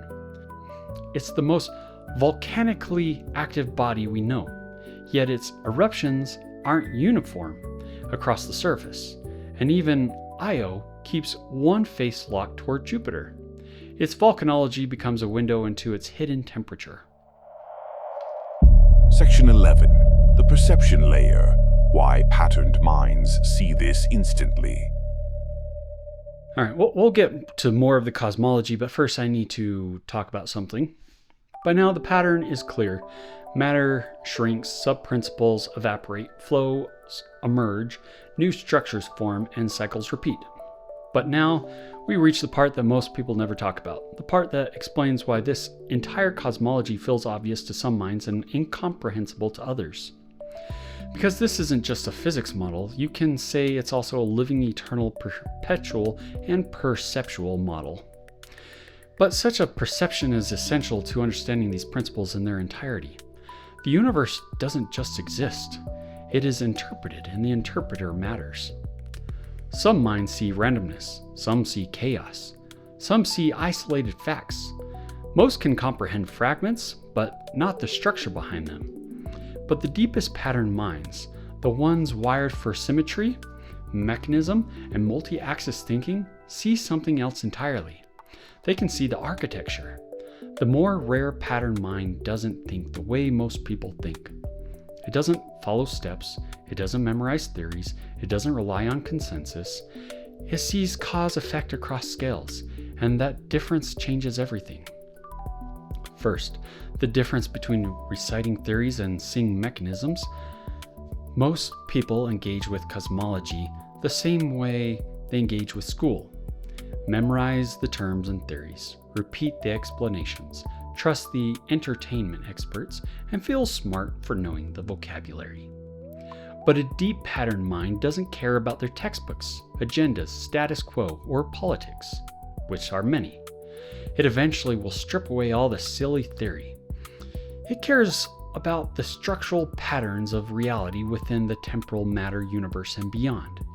It asks, what's the mechanism? What is the symmetry?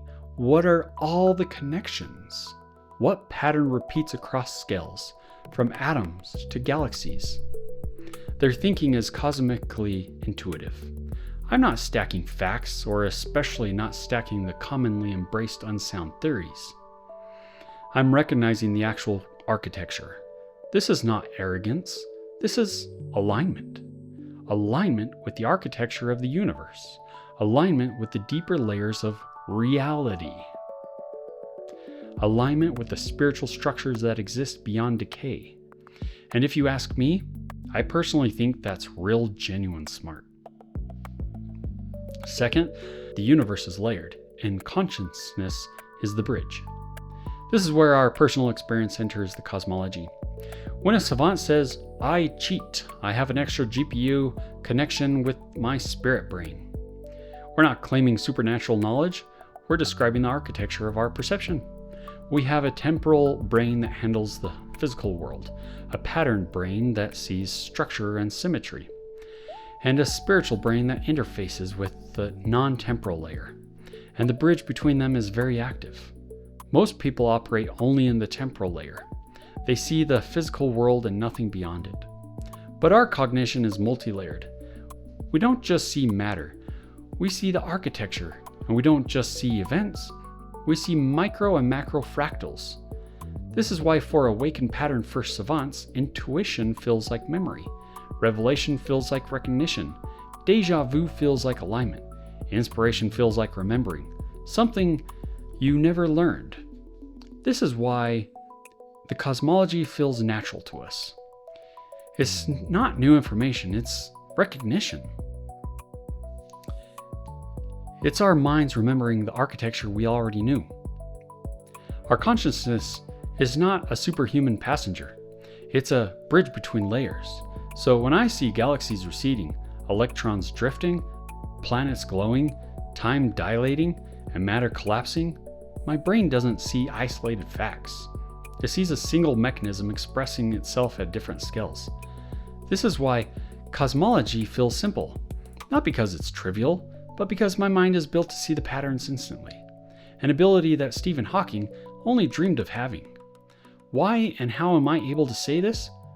Because even Stephen Hawking, who said his accident forced him deeper into his own mind and sharpened his abilities, was still thinking in 2D. Brilliantly, powerfully, beautifully 2D. But pattern minds operate in an entirely different dimensional mode. Entirely. This isn't about intelligence, it's about dimensionality. The coordinate system your mind uses to interpret reality. There's a common idea floating around in psychology circles that people who feel spiritually sensitive or intuitive are in danger of mistaking emotion for awakening. And yes, that can happen. Anyone can confuse intensity for maturity. But there's another side to this that rarely gets talked about. Some people aren't confusing emotion for awakening. They're simply wired to perceive patterns earlier than others. They're not inflating themselves or bypassing anything. They're just built differently. When we lump all intuitive or empathetic experiences into the category of self-delusion, we end up hurting the very people who most need language for what they're experiencing, and we can end up silencing the very minds who were born to help the world see, which you could say is much more dangerous. Here's the part that most people never understand. The deep pattern mind asks, why do I see things others don't? Why do I understand the mechanism instantly? Why do I feel like I'm remembering instead of learning? Why does the universe feel alive to me? It's just too easy. It's right there. Why don't they see it? The universe speaks in your native language. That's why. But when you return to the linear world, you feel alien because you're tuned differently. You're operating on a multi-axis perception system in a world built for single-axis thinkers. And that creates a strange emotional paradox. One, you love being you, and yet you struggle to fit into society. This type of mind is built to perceive the architecture beneath the architecture. It's built to sense the flow behind the illusion. It's a natural, deliberate design of this temporal universe. And if you're such a pattern mind, don't think lightly of that. You are highly needed. 3. The echo. The ancient echo. The seers who saw the same thing. The various cultures throughout history had a word for people like this. Rishi, prophet, seer, sage, mystic, watcher, and pattern reader. Yes, there are many misinterpretations of even these ancient titles, but not a discussion for this transmission. These seers weren't describing magic, they were describing cognition. People whose minds could perceive cycles, flows, layers, renewal, and the architecture behind appearances. People who could sense kalpas and mahakalpas without written equations. People who could feel cosmic cycles without instruments. People who could see the pattern before the vocabulary. And if you have such a mind, then you too are now standing in that lineage. Why am I saying all this on a video about cosmology, right? Because this channel is here as medicine for the truly deep pattern mind. Yet, all of these phenomena are just different expressions of the same truth. A mind tuned to the architecture of reality. Pattern minds don't invent the pattern. They perceive it, the way a musician recognizes harmony. They don't force meaning onto the universe. They recognize the meaning that's already there. Section 12. The spiritual layer. Other universes, other architectures. Up to now, most of what we've explored has lived inside the physical universe. The shrinking matter, the inward flow, the planetary furnaces, the electron boundary, the galactic cycles. But the pattern doesn't stop at physics. Well, our periodic table physics. Because once you understand that temporal matter is just one architecture, you begin to sense the others. The universe we see, the one made of our periodic table of atoms, stars, and galaxies, is only one layer of a much larger structure. There is a celestial governing universe, but I'll only hint at that throughout my videos, because this is the ultimate journey for the pattern soul. We're here in a temporal universe, a developmental layer, a place where decay shapes growth and provides each soul with a mirror through agency. It's a place where matter decays, time flows, and everything is shaped by the inward collapse. But beyond this shallowest template layer that we so enjoy measuring and photographing, there are other layers too.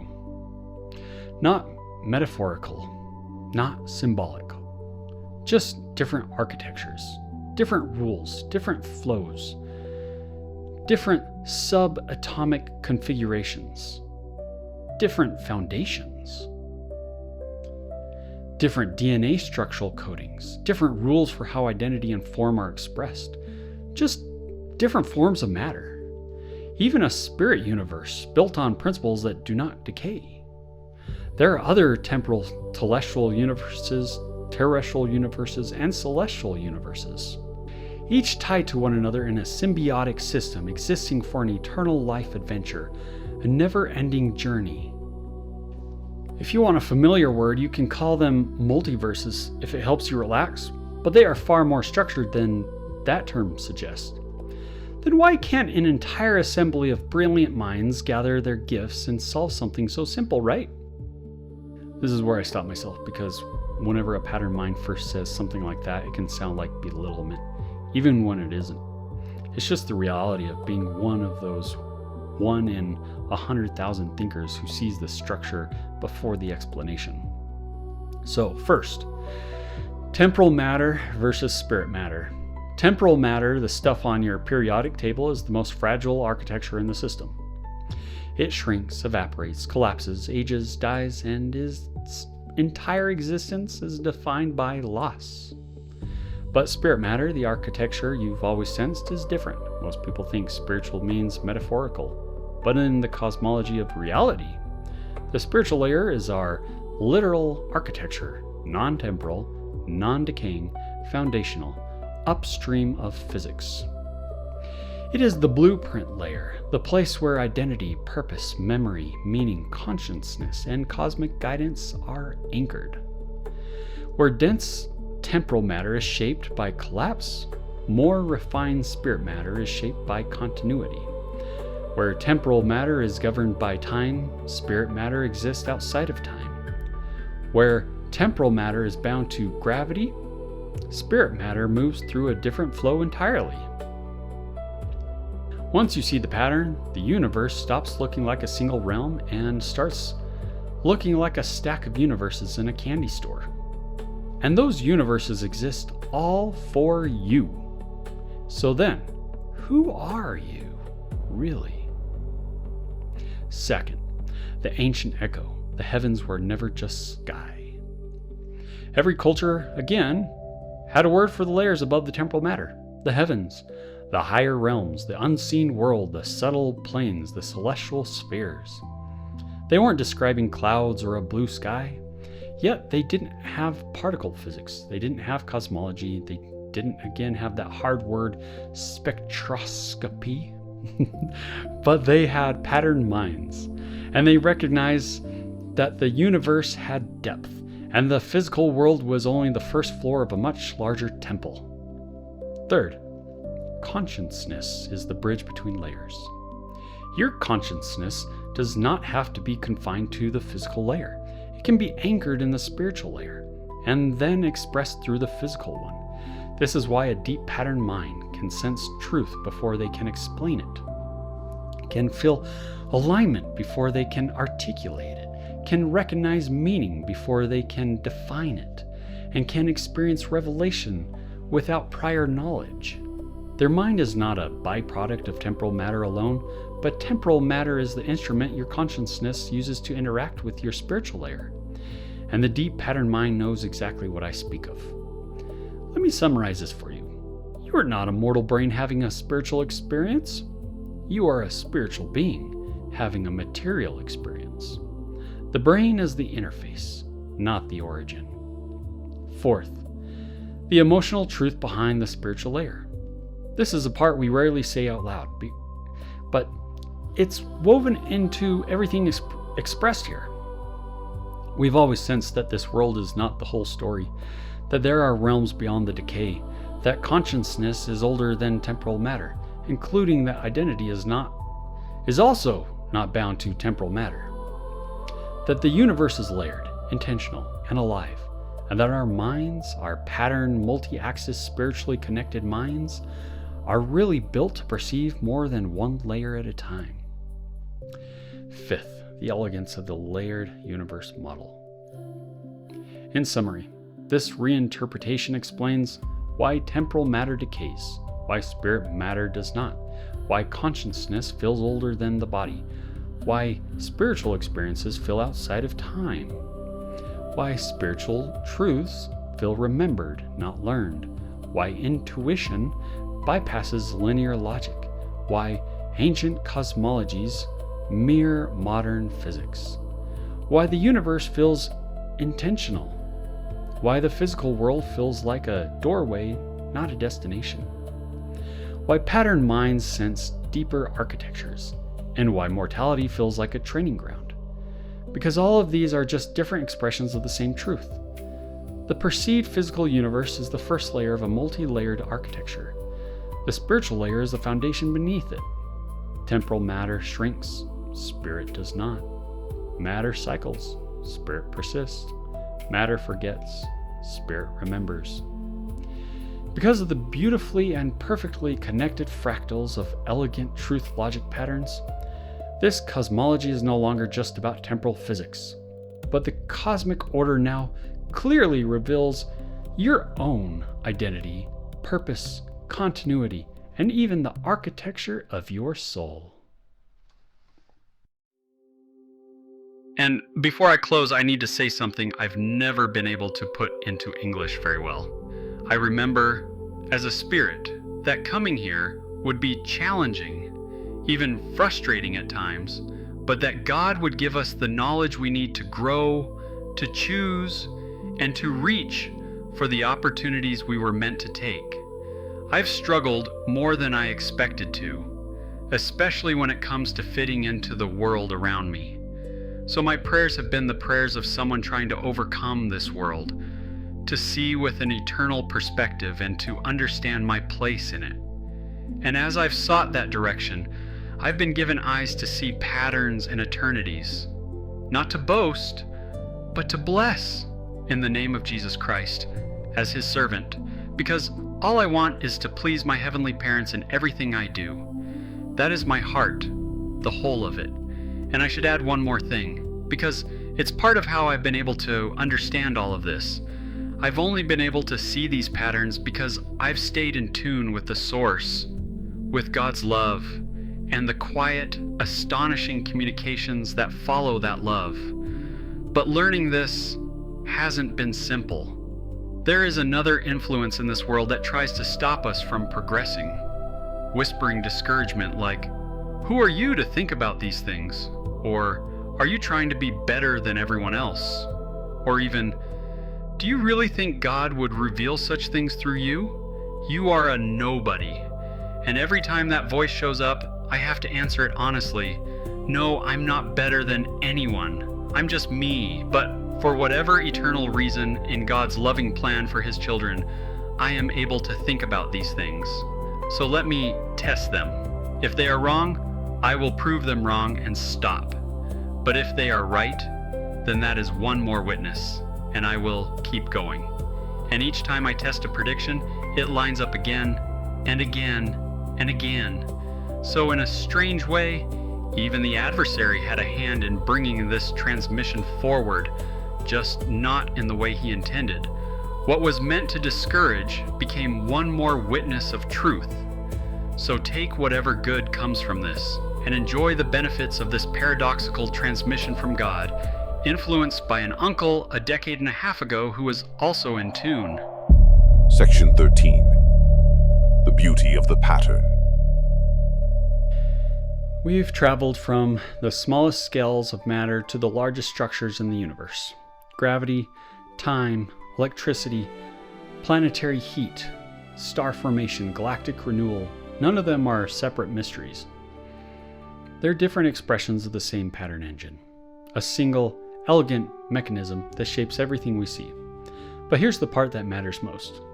You already knew this, not consciously, not academically, but somewhere deeper in the part of you that doesn't shrink, doesn't decay, doesn't forget. The part anchored in the spiritual layer, the part that remembers. First, this isn't new information, it's old memory. When people hear this pattern, they don't say, "That's complicated." They say, "That feels right." Because truth doesn't arrive, it returns, resonates, vibrates, and aligns.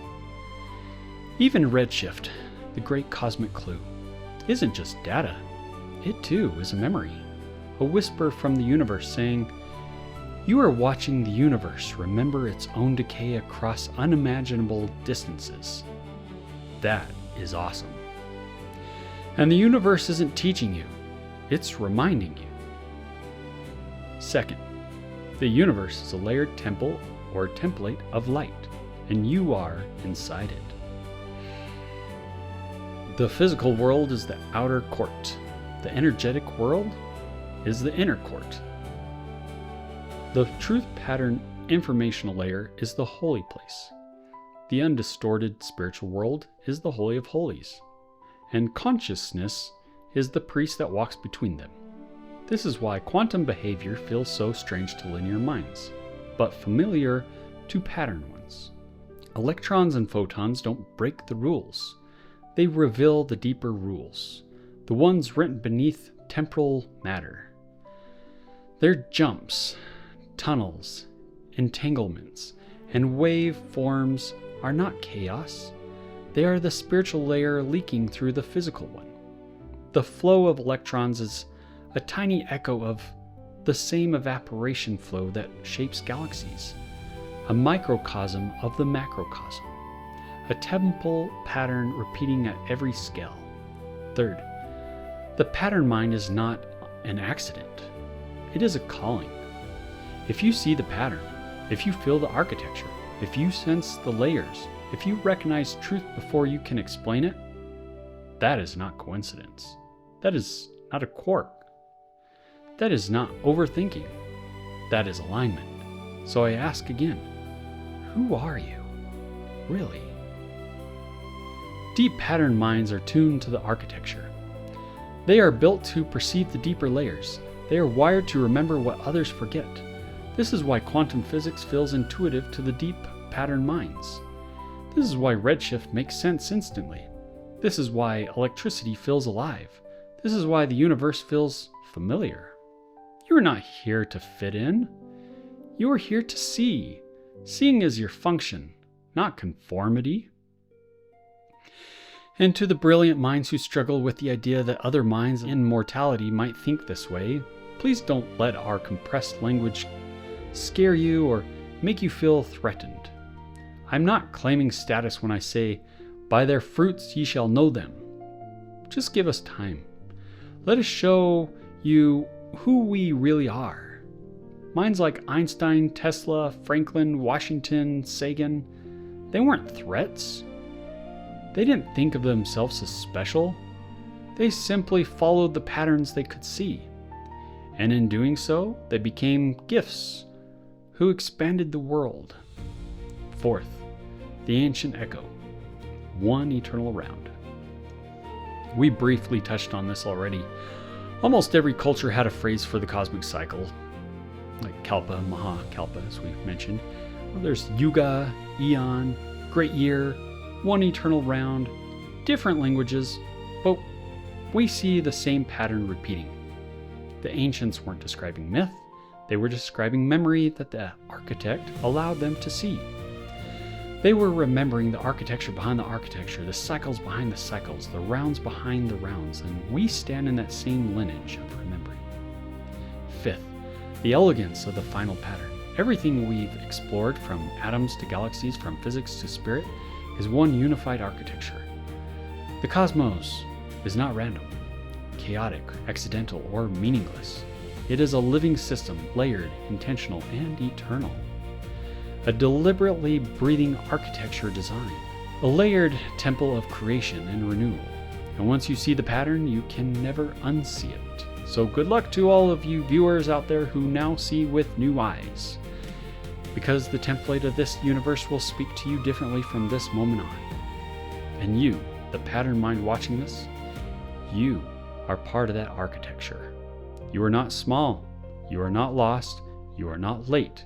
You are exactly where the architecture placed you, becoming more aligned with the source of light and intelligence, gathering the experiences you are called to gather, and remembering the source of all light and intelligence of your own existence. Section 14. It was all engineered, the signature of intelligence in the architecture. At this point in the video, you might be thinking, okay, shrinking matter, quantum evaporation cycles, inward flows, planetary furnaces, fine.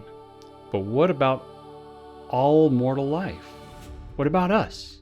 What about consciousness, identity, purpose? Well, here's the part that changes everything, because once you understand the architecture of matter, you eventually run into another truth that is impossible to ignore. This entire temporal universe was engineered. Not metaphorically, symbolically, or poetically. Nope, but engineered. Deliberately, elegantly, intentionally. And let me show you. First, the hydrogen atom, the signature of design. Hydrogen is the simplest structure in this universe. One proton, one electron, one perfect relationship, but simplicity is not the opposite of intelligence. Authentic simplicity is the signature of intelligence. The beautiful yet simple hydrogen atom itself infinitely defies the Big Bang Theory's origins. Hydrogen is stable, self-replicating, self-organizing, universally compatible, mathematically elegant, and foundational to everything.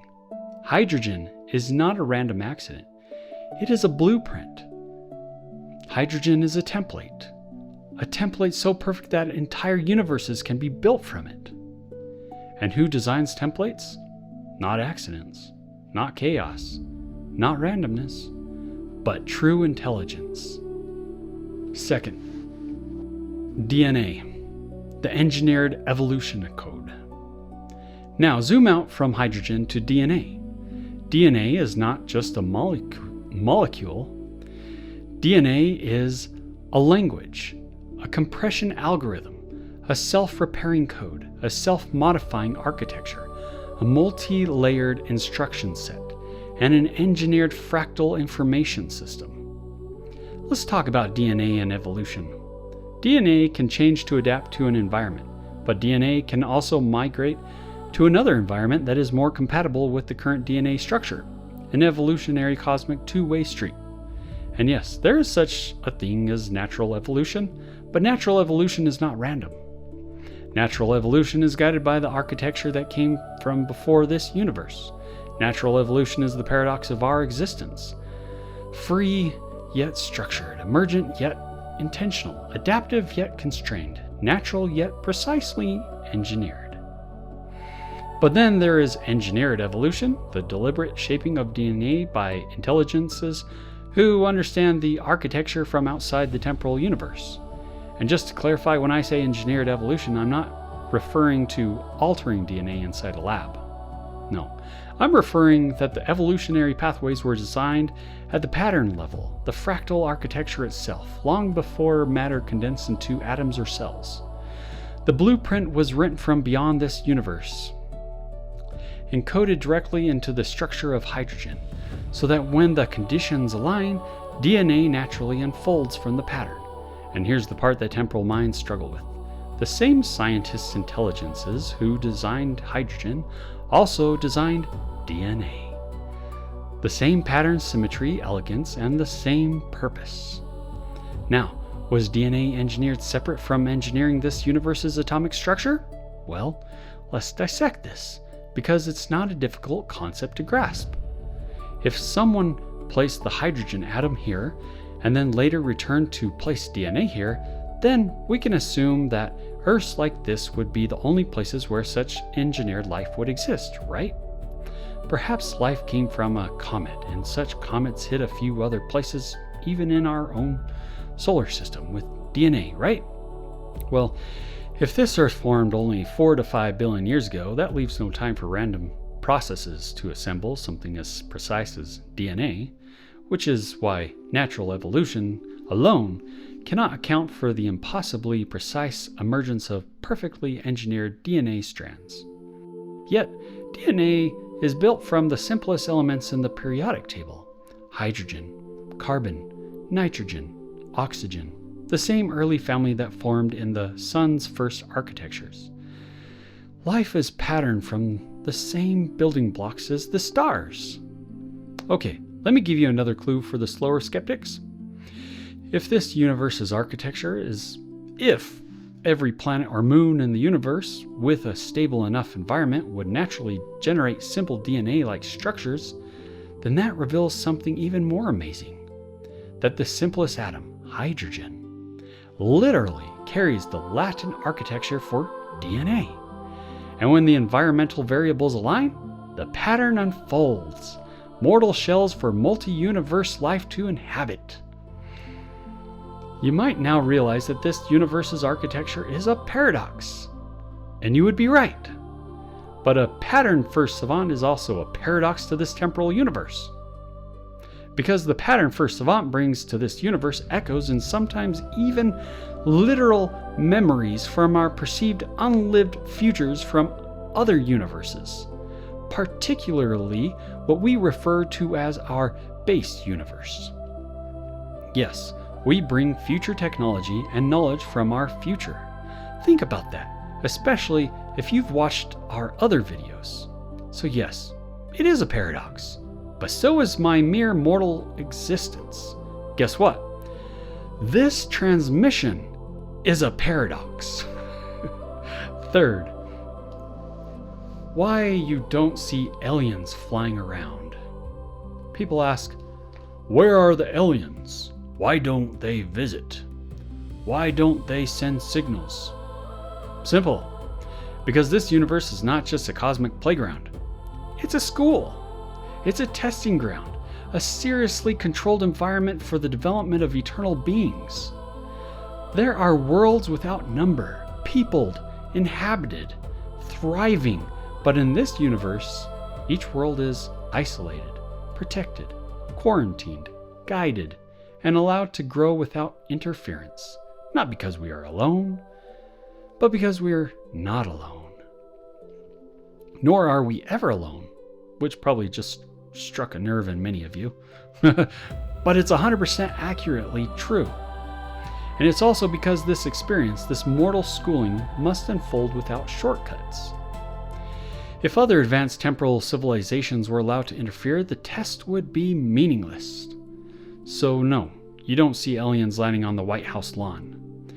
Not because they don't exist, but because they're not allowed to interfere with your test, and nor you to theirs.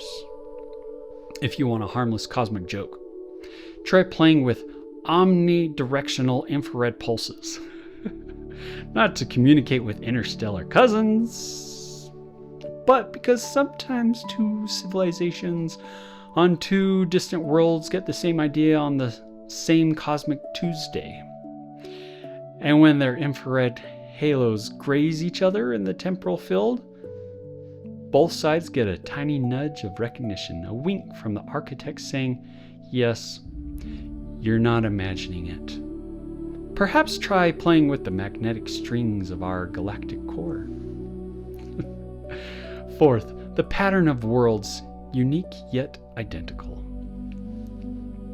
Every world, and even in every temporal universe, is unique.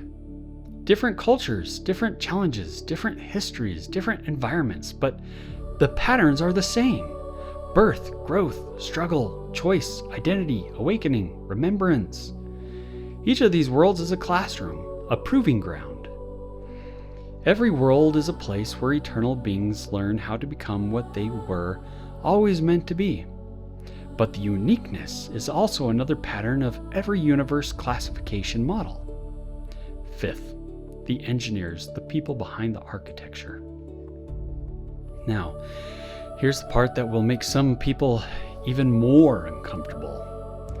The beings who engineered hydrogen, the beings who engineered DNA, the beings who engineered this universe are people.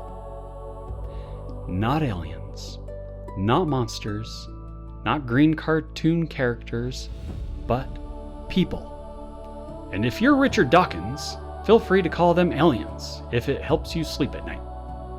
But they are people. They are people who mastered the architecture, graduated from their own mortal schooling, inherited the creative powers of the cosmos, and now build universes the way artists paint canvases. By now, the deeply patterned mind can already feel the truth of all that I am saying, deeper than your bones, because your spirit is jumping with joy, screaming at your mortal brain, "Yes, Johnny, it's all true!" These are the people who shape the DNA code.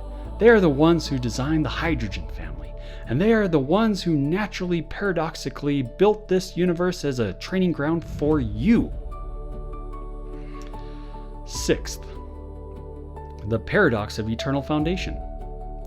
People will assume that if this universe was architected, then there must be a center, a throne room, a point of origin, a foundational universe, a cosmic capital where the architect stood and pressed begin. But that assumption comes from linear time-bound thinking. It comes from the mortal instinct to imagine creation as a line with a left side and a right side, a before and an after, a center and an edge. The truth is stranger, older, more beautiful, and eternal. Because the foundation of this universe is not a point in space and not a moment in time. Its foundation is the spiritual universe, a realm that is infinite, boundaryless, and utterly outside of time. And when something infinite creates, it does not create from a center. It uniformly creates from everywhere at once. That is part of the paradox of eternity. A universe can be designed without ever having a beginning. This universe is not a bubble expanding into emptiness. It's not a sphere growing from a single spark. It's not a firework exploding outward. It's a literal machine of time, a clockwork of ages, a pattern engine built to give structure to beings who live inside the flow of moments. It's an essential component in the engine of eternity. The spiritual universe is infinite without time. The temporal universe is infinite with time. One is the ocean, the other is the tide. One is the eternal field, the other is the moving hand on the dial. This universe is not the origin, it is the instrument becoming. A marvelous, layered, self-renewing mechanism that allows eternal beings to experience sequence, growth, choice, and the long arc of becoming. There's no center because eternity has no center. There's no edge because infinity has no edge. There is only the architecture of purpose, woven through time like gears in a cosmic clock. You could say there is a pattern center, because there is, to everything. A paradox, but essential and real. And once a deep pattern mind understands that, the paradox dissolves. The universe is infinite because its foundation is infinite. The universe is temporal because its purpose is temporal. The universe is designed because eternity designs. Seventh, the common denominator of realms. There is one element that these two universes share, one thread that binds the eternal and the temporal, one constant that survives the divide between time and no time. That constant is space. Space is the common denominator. Space is the canvas. Space is the field in which both realms unfold. In the spiritual universe, space exists without clocks, without decay, without sequence. It is infinite in every direction, a boundless expanse where being simply is. In the temporal universe, space is woven together with time, stitched into a fabric that can stretch, bend, ripple, carry the weight of moments, and make room for more space. But the space itself, the vastness, the openness, the dimensionality, that is shared. Space is the bridge, the overlap, and the one property that does not change when eternity births a world with time. Space is the stage on which both realities play out, the one property that survives the divide between time and no time. Time is only the script added later. And once you understand that, you see why this universe can be infinite without contradicting its design. It inherits its infinity from the symbiotic realm that came before it. Eighth, your destiny. The reason this universe exists. I hinted on this already, but let me say it more plainly. There are universes out there so marvelous, so intricate, so breathtaking that language collapses in trying to attempt to even describe them. Universes so evolved in glory that the revealed existence of such has only been touched on in the hearts of not many throughout the history of this earth. And here's the crucial truth you need to know for now. You were built for those realms, crafted for universes beyond this one, to continue the family artistic business. This universe, this temporary, shrinking, quantum evaporating, inward flowing universe, is not your final home.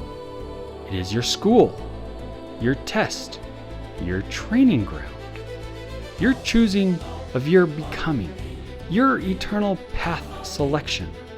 Every sacrifice you make, every righteous God-approved covenant you make, every struggle you endure, every truth you seek, every pattern you recognize, every act of love, courage, and integrity, every eternal principle you embrace, all of it is preparing you for the moment when you take your rightful place as a daughter or son of the gods you came from. No matter how many philosophies arise, doctrines established, or creeds written, and whether among academics or religious groups, there is no denying what really is and who you really are. And take that from someone who remembers who they are from even before this life. While each star in this universe has an alpha and an omega, a beginning and an end, yet the order of birthing stars in this universe has no beginning of days and has no end of years. The order is eternal. The pattern is eternal. Temporal stars liveth, they are slain. Stars beget stars forever and ever.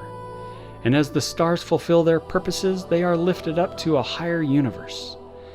These orbiting stellar objects are also living spiritual beings, fulfilling their temporal purposes to proceed onto their next realm.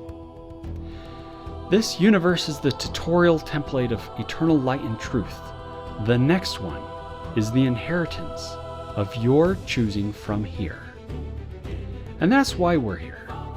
Now, are you ready to come out and play? And Richard Dawkins, if you ever see this, consider this an open invitation, not to debate anyone's ridiculous belief or dogma, but to compare coordinate systems. Obviously, you're not as atheist as the linear culture's vocabulary makes you sound.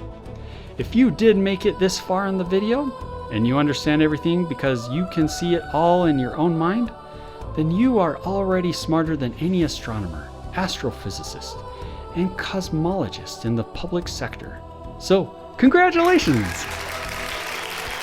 You now have more PhDs than any of them combined. Ninth, the reason. Let me tell you something I've wrestled with for years. I've always wanted to push humanity forward. Interstellar galactic travel. New technologies, new frontiers, new everything. That aspiration, that desire is still in me. It always will be. But I've realized something. You can't build a starship for a civilization that has forgotten its own origin story. You can't accelerate a society that doesn't know what it is. You can't reach the stars until you remember why you belong among them. So, even though my heart burns for exploration, I'm here, right now, doing this work, making these transmissions, making it worth all the effort. Because this is the foundation for humanity to know where it's going. This is the ignition sequence. This is the part where we remember who we are so that one day we can become who we were meant to be. And really, these two missions, the spiritual and the technological, were never separate. I see this all as one mission. But this chapter must come first. The infinite universe is out there to explore, learn about, play with, build. This is the part that one of my favorite TV shows, The Good Place, gets wrong. Existence is far from boring. But just remember your true potential. Once again, you are the sons and daughters of who? Section 15. Epilogue. Thought experiment.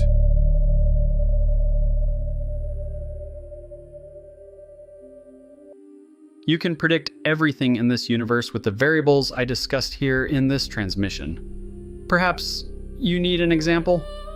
Okay, one more example then, because in the coming years, you'll find that the sun itself may not turn out to be the simple hydrogen sphere we've always been told it is.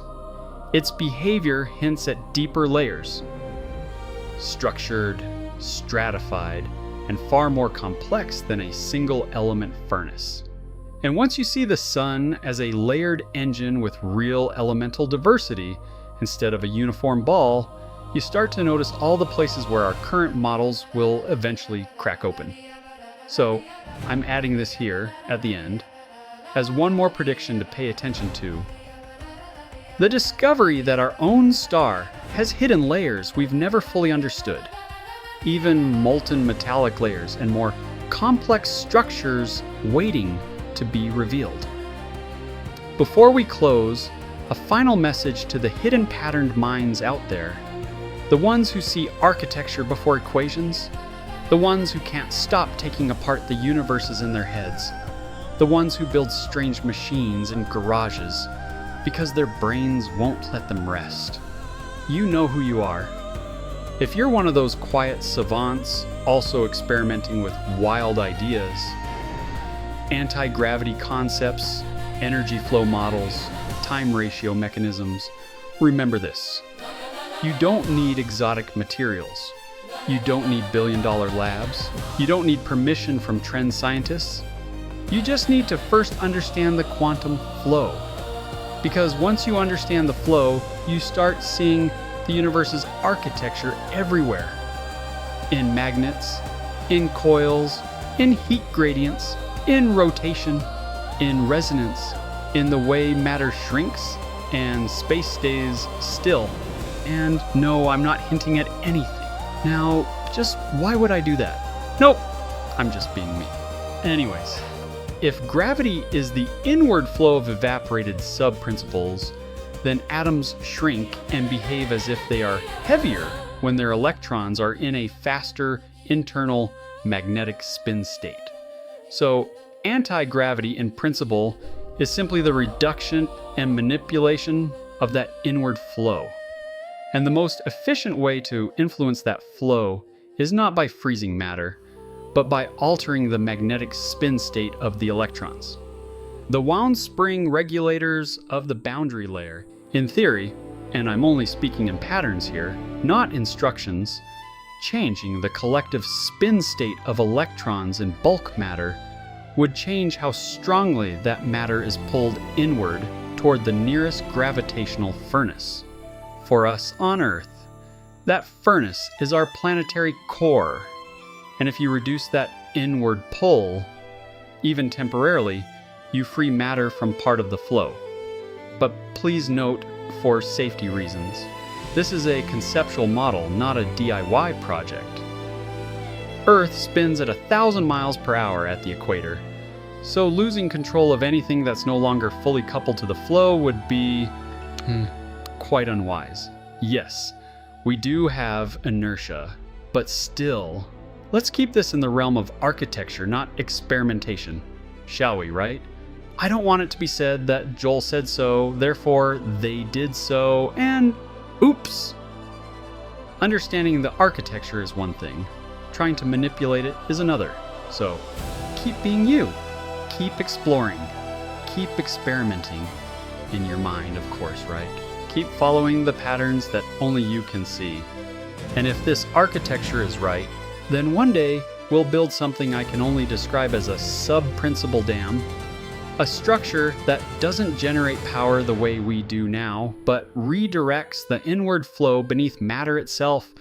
Not fusion, not fission, not combustion, but the ability to place a hand on the river that makes gravity, time, and density possible. And the moment humanity learns to slow or accelerate that current, even by a fraction, everything we think we know about energy, motion, and technology changes forever.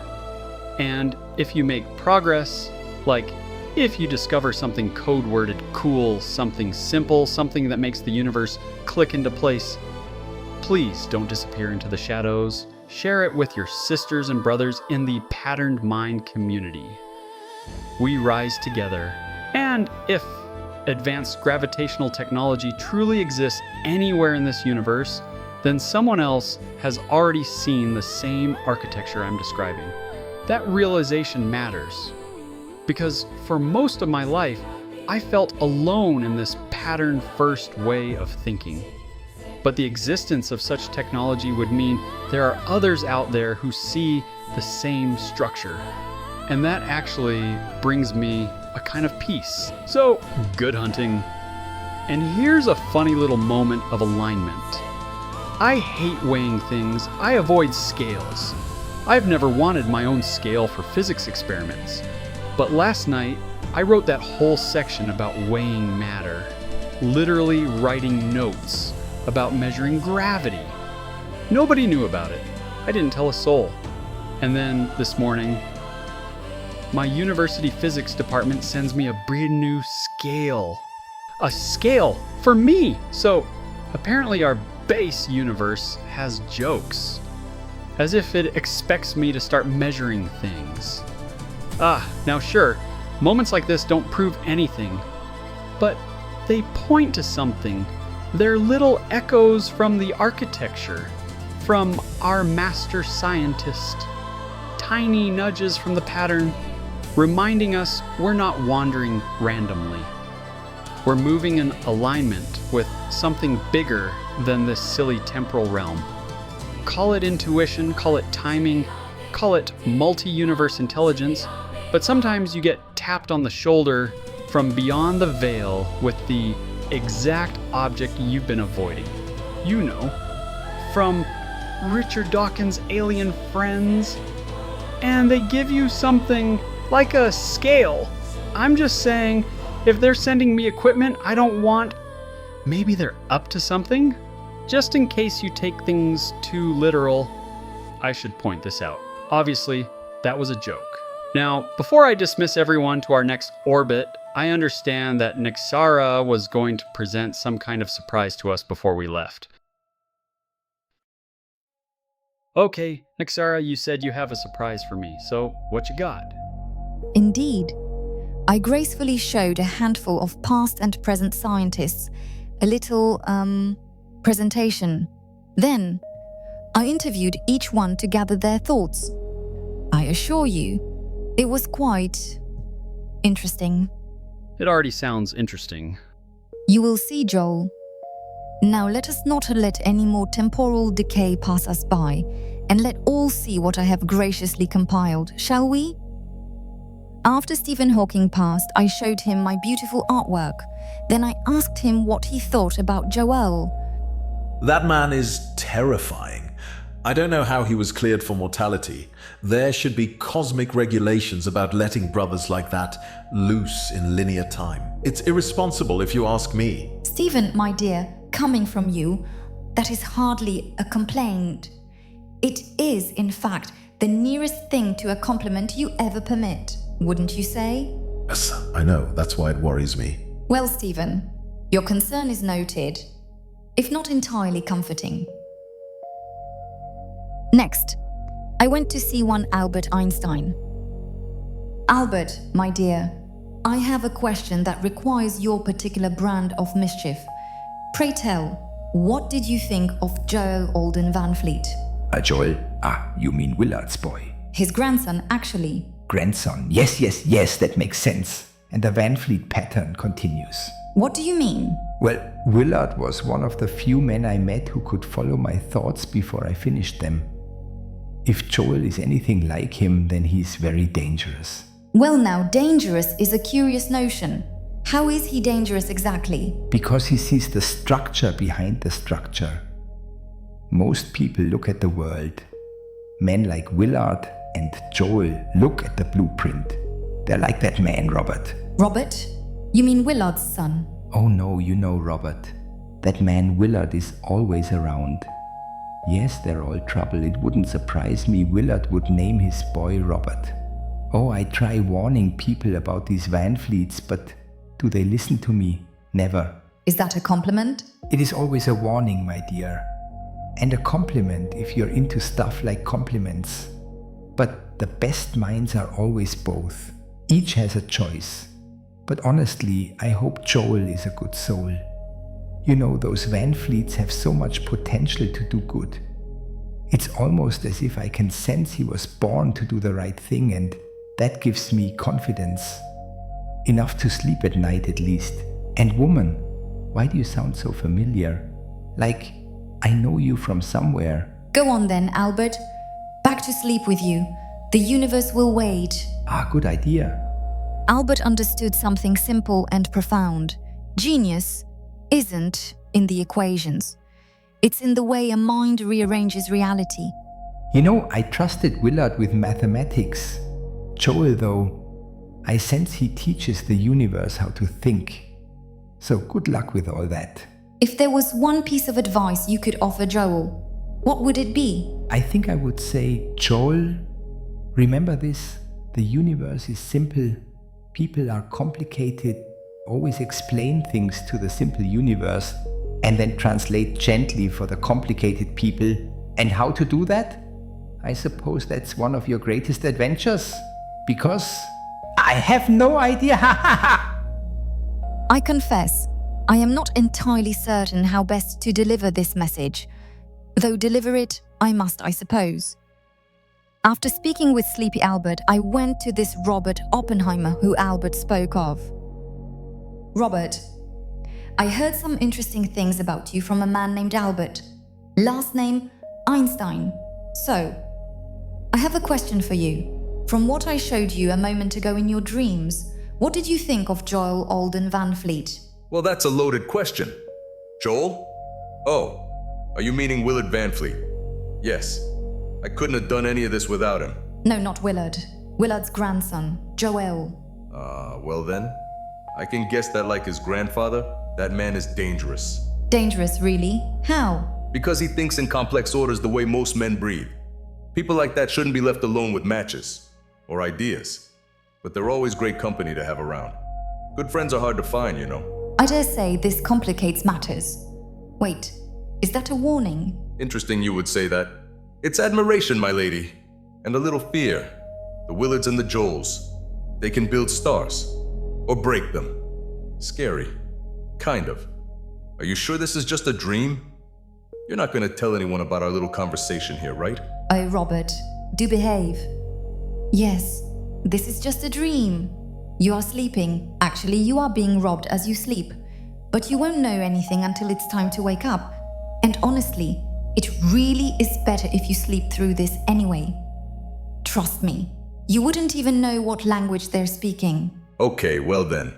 With me, Willard learned how to split atoms. But if the future rumor is true, then Joel knows how to split universes. And yes, that does worry me just a little. Yeah, just a little. If there was one piece of advice you could offer Joel, what would it be? Joel, this is something me and your granddaddy talked about often. Power is not the danger, isolation is. Never carry the architecture alone. Share it with those who can bear its weight, or it will crush the wrong parts of you. Your voice, Mame. I know that voice, but from where? I cannot put my finger on it. And you still haven't answered my question. You're not ratting me out, right? The Van Fleets are like family. Robert, must you always be dramatic? All in good time, Robert. Sleep well. Now, dream of deep-sea fishing. Just make sure you have a notepad with you to properly relax. Afterwards, some friends of mine recommended that I go visit a Nikola Tesla and show him my masterpiece. So I did. He somewhat reminds me of someone. Anyways, Nicola, you restless spark of a man, indulge me with an answer. If you had access to the entire electromagnetic spectrum, all of it, what would you do first? Sleep. Finally. For the first time in my life. Curious. Would you really? No, I would build something that keeps me awake for another 47 hours. This sounds too familiar, wouldn't you say? The universe whispers in frequencies. I suppose some of us just hear it louder than others. If there was one piece of astonishing advice you could offer Joel, what would it be? That's easy, Joel. Protect your energy. Your mind is a lightning rod. If you do not ground it, it will burn through everything you love, including you, especially if you want a good night's rest. And I'm speaking about ghosts, primarily one named... Interesting man, that one. Check this out. I had no need to ask this Carl Sagan the same questions. He's, what you could say, different. Carl, I have a question for you. What would you say if I told you the universe recycles itself in patterned rounds? Well, I would say that sounds like something the cosmos would do. It never wastes beauty. And what if I told you that patterned minds are remembering the cosmic architecture? Then I would say they are listening to the same music I always tried to hear.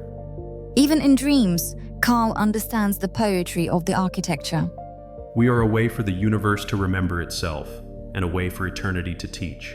I figured that one day the minds of people would begin to align to the greater frequencies. And if that time is soon to be with Joel's time, then I say, it would have been nice if it came just a tad earlier. Yep. Well, Carl, I'm sure you can answer that question yourself. Yes, I know. We are each given an allotted slot of time to build towards the ultimate ascension of the entire human race, from the beginning to the end, all time uniting in the waiting and magnifying. Yes, you have said right. Now, if there was one piece of advice you could offer Joel, what would it be? Joel, never forget awe. It is the antidote to despair. When the world feels small, look up and remember you were built for the larger story. Now, I must ask, miss, do I know you from somewhere? I'll just say that you know me from awe, the doorway to remembrance. Good night, Carl. Next, I just had to go pay a little visit to our buddy Neil deGrasse Tyson.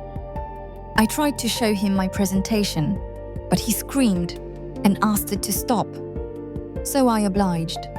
Then, here's what followed. Hey Dream Neil, quick question. Now that you've seen a special glimpse, what do you think of Joel Alden Van Fleet? Who again? Is he an alien? I tried so hard not to laugh there.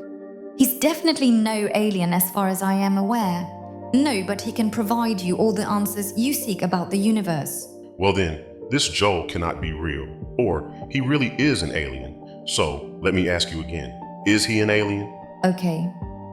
If I tell you that Joel is an alien, would you like to meet him? No, no, no, no, no, no way, Jose. I ain't meeting no alien. Besides, not knowing is the beauty of the universe. It's the mystery that makes waking up so nice. So, no alien encounters for me. No, ma'am. Okay, how about you? Tell me something cool. Wait, are you an alien? And why do I know your voice? Is this an abduction? Am I being abducted? Probed? What's going on? Why, tell me, is this even real? Did you drug me?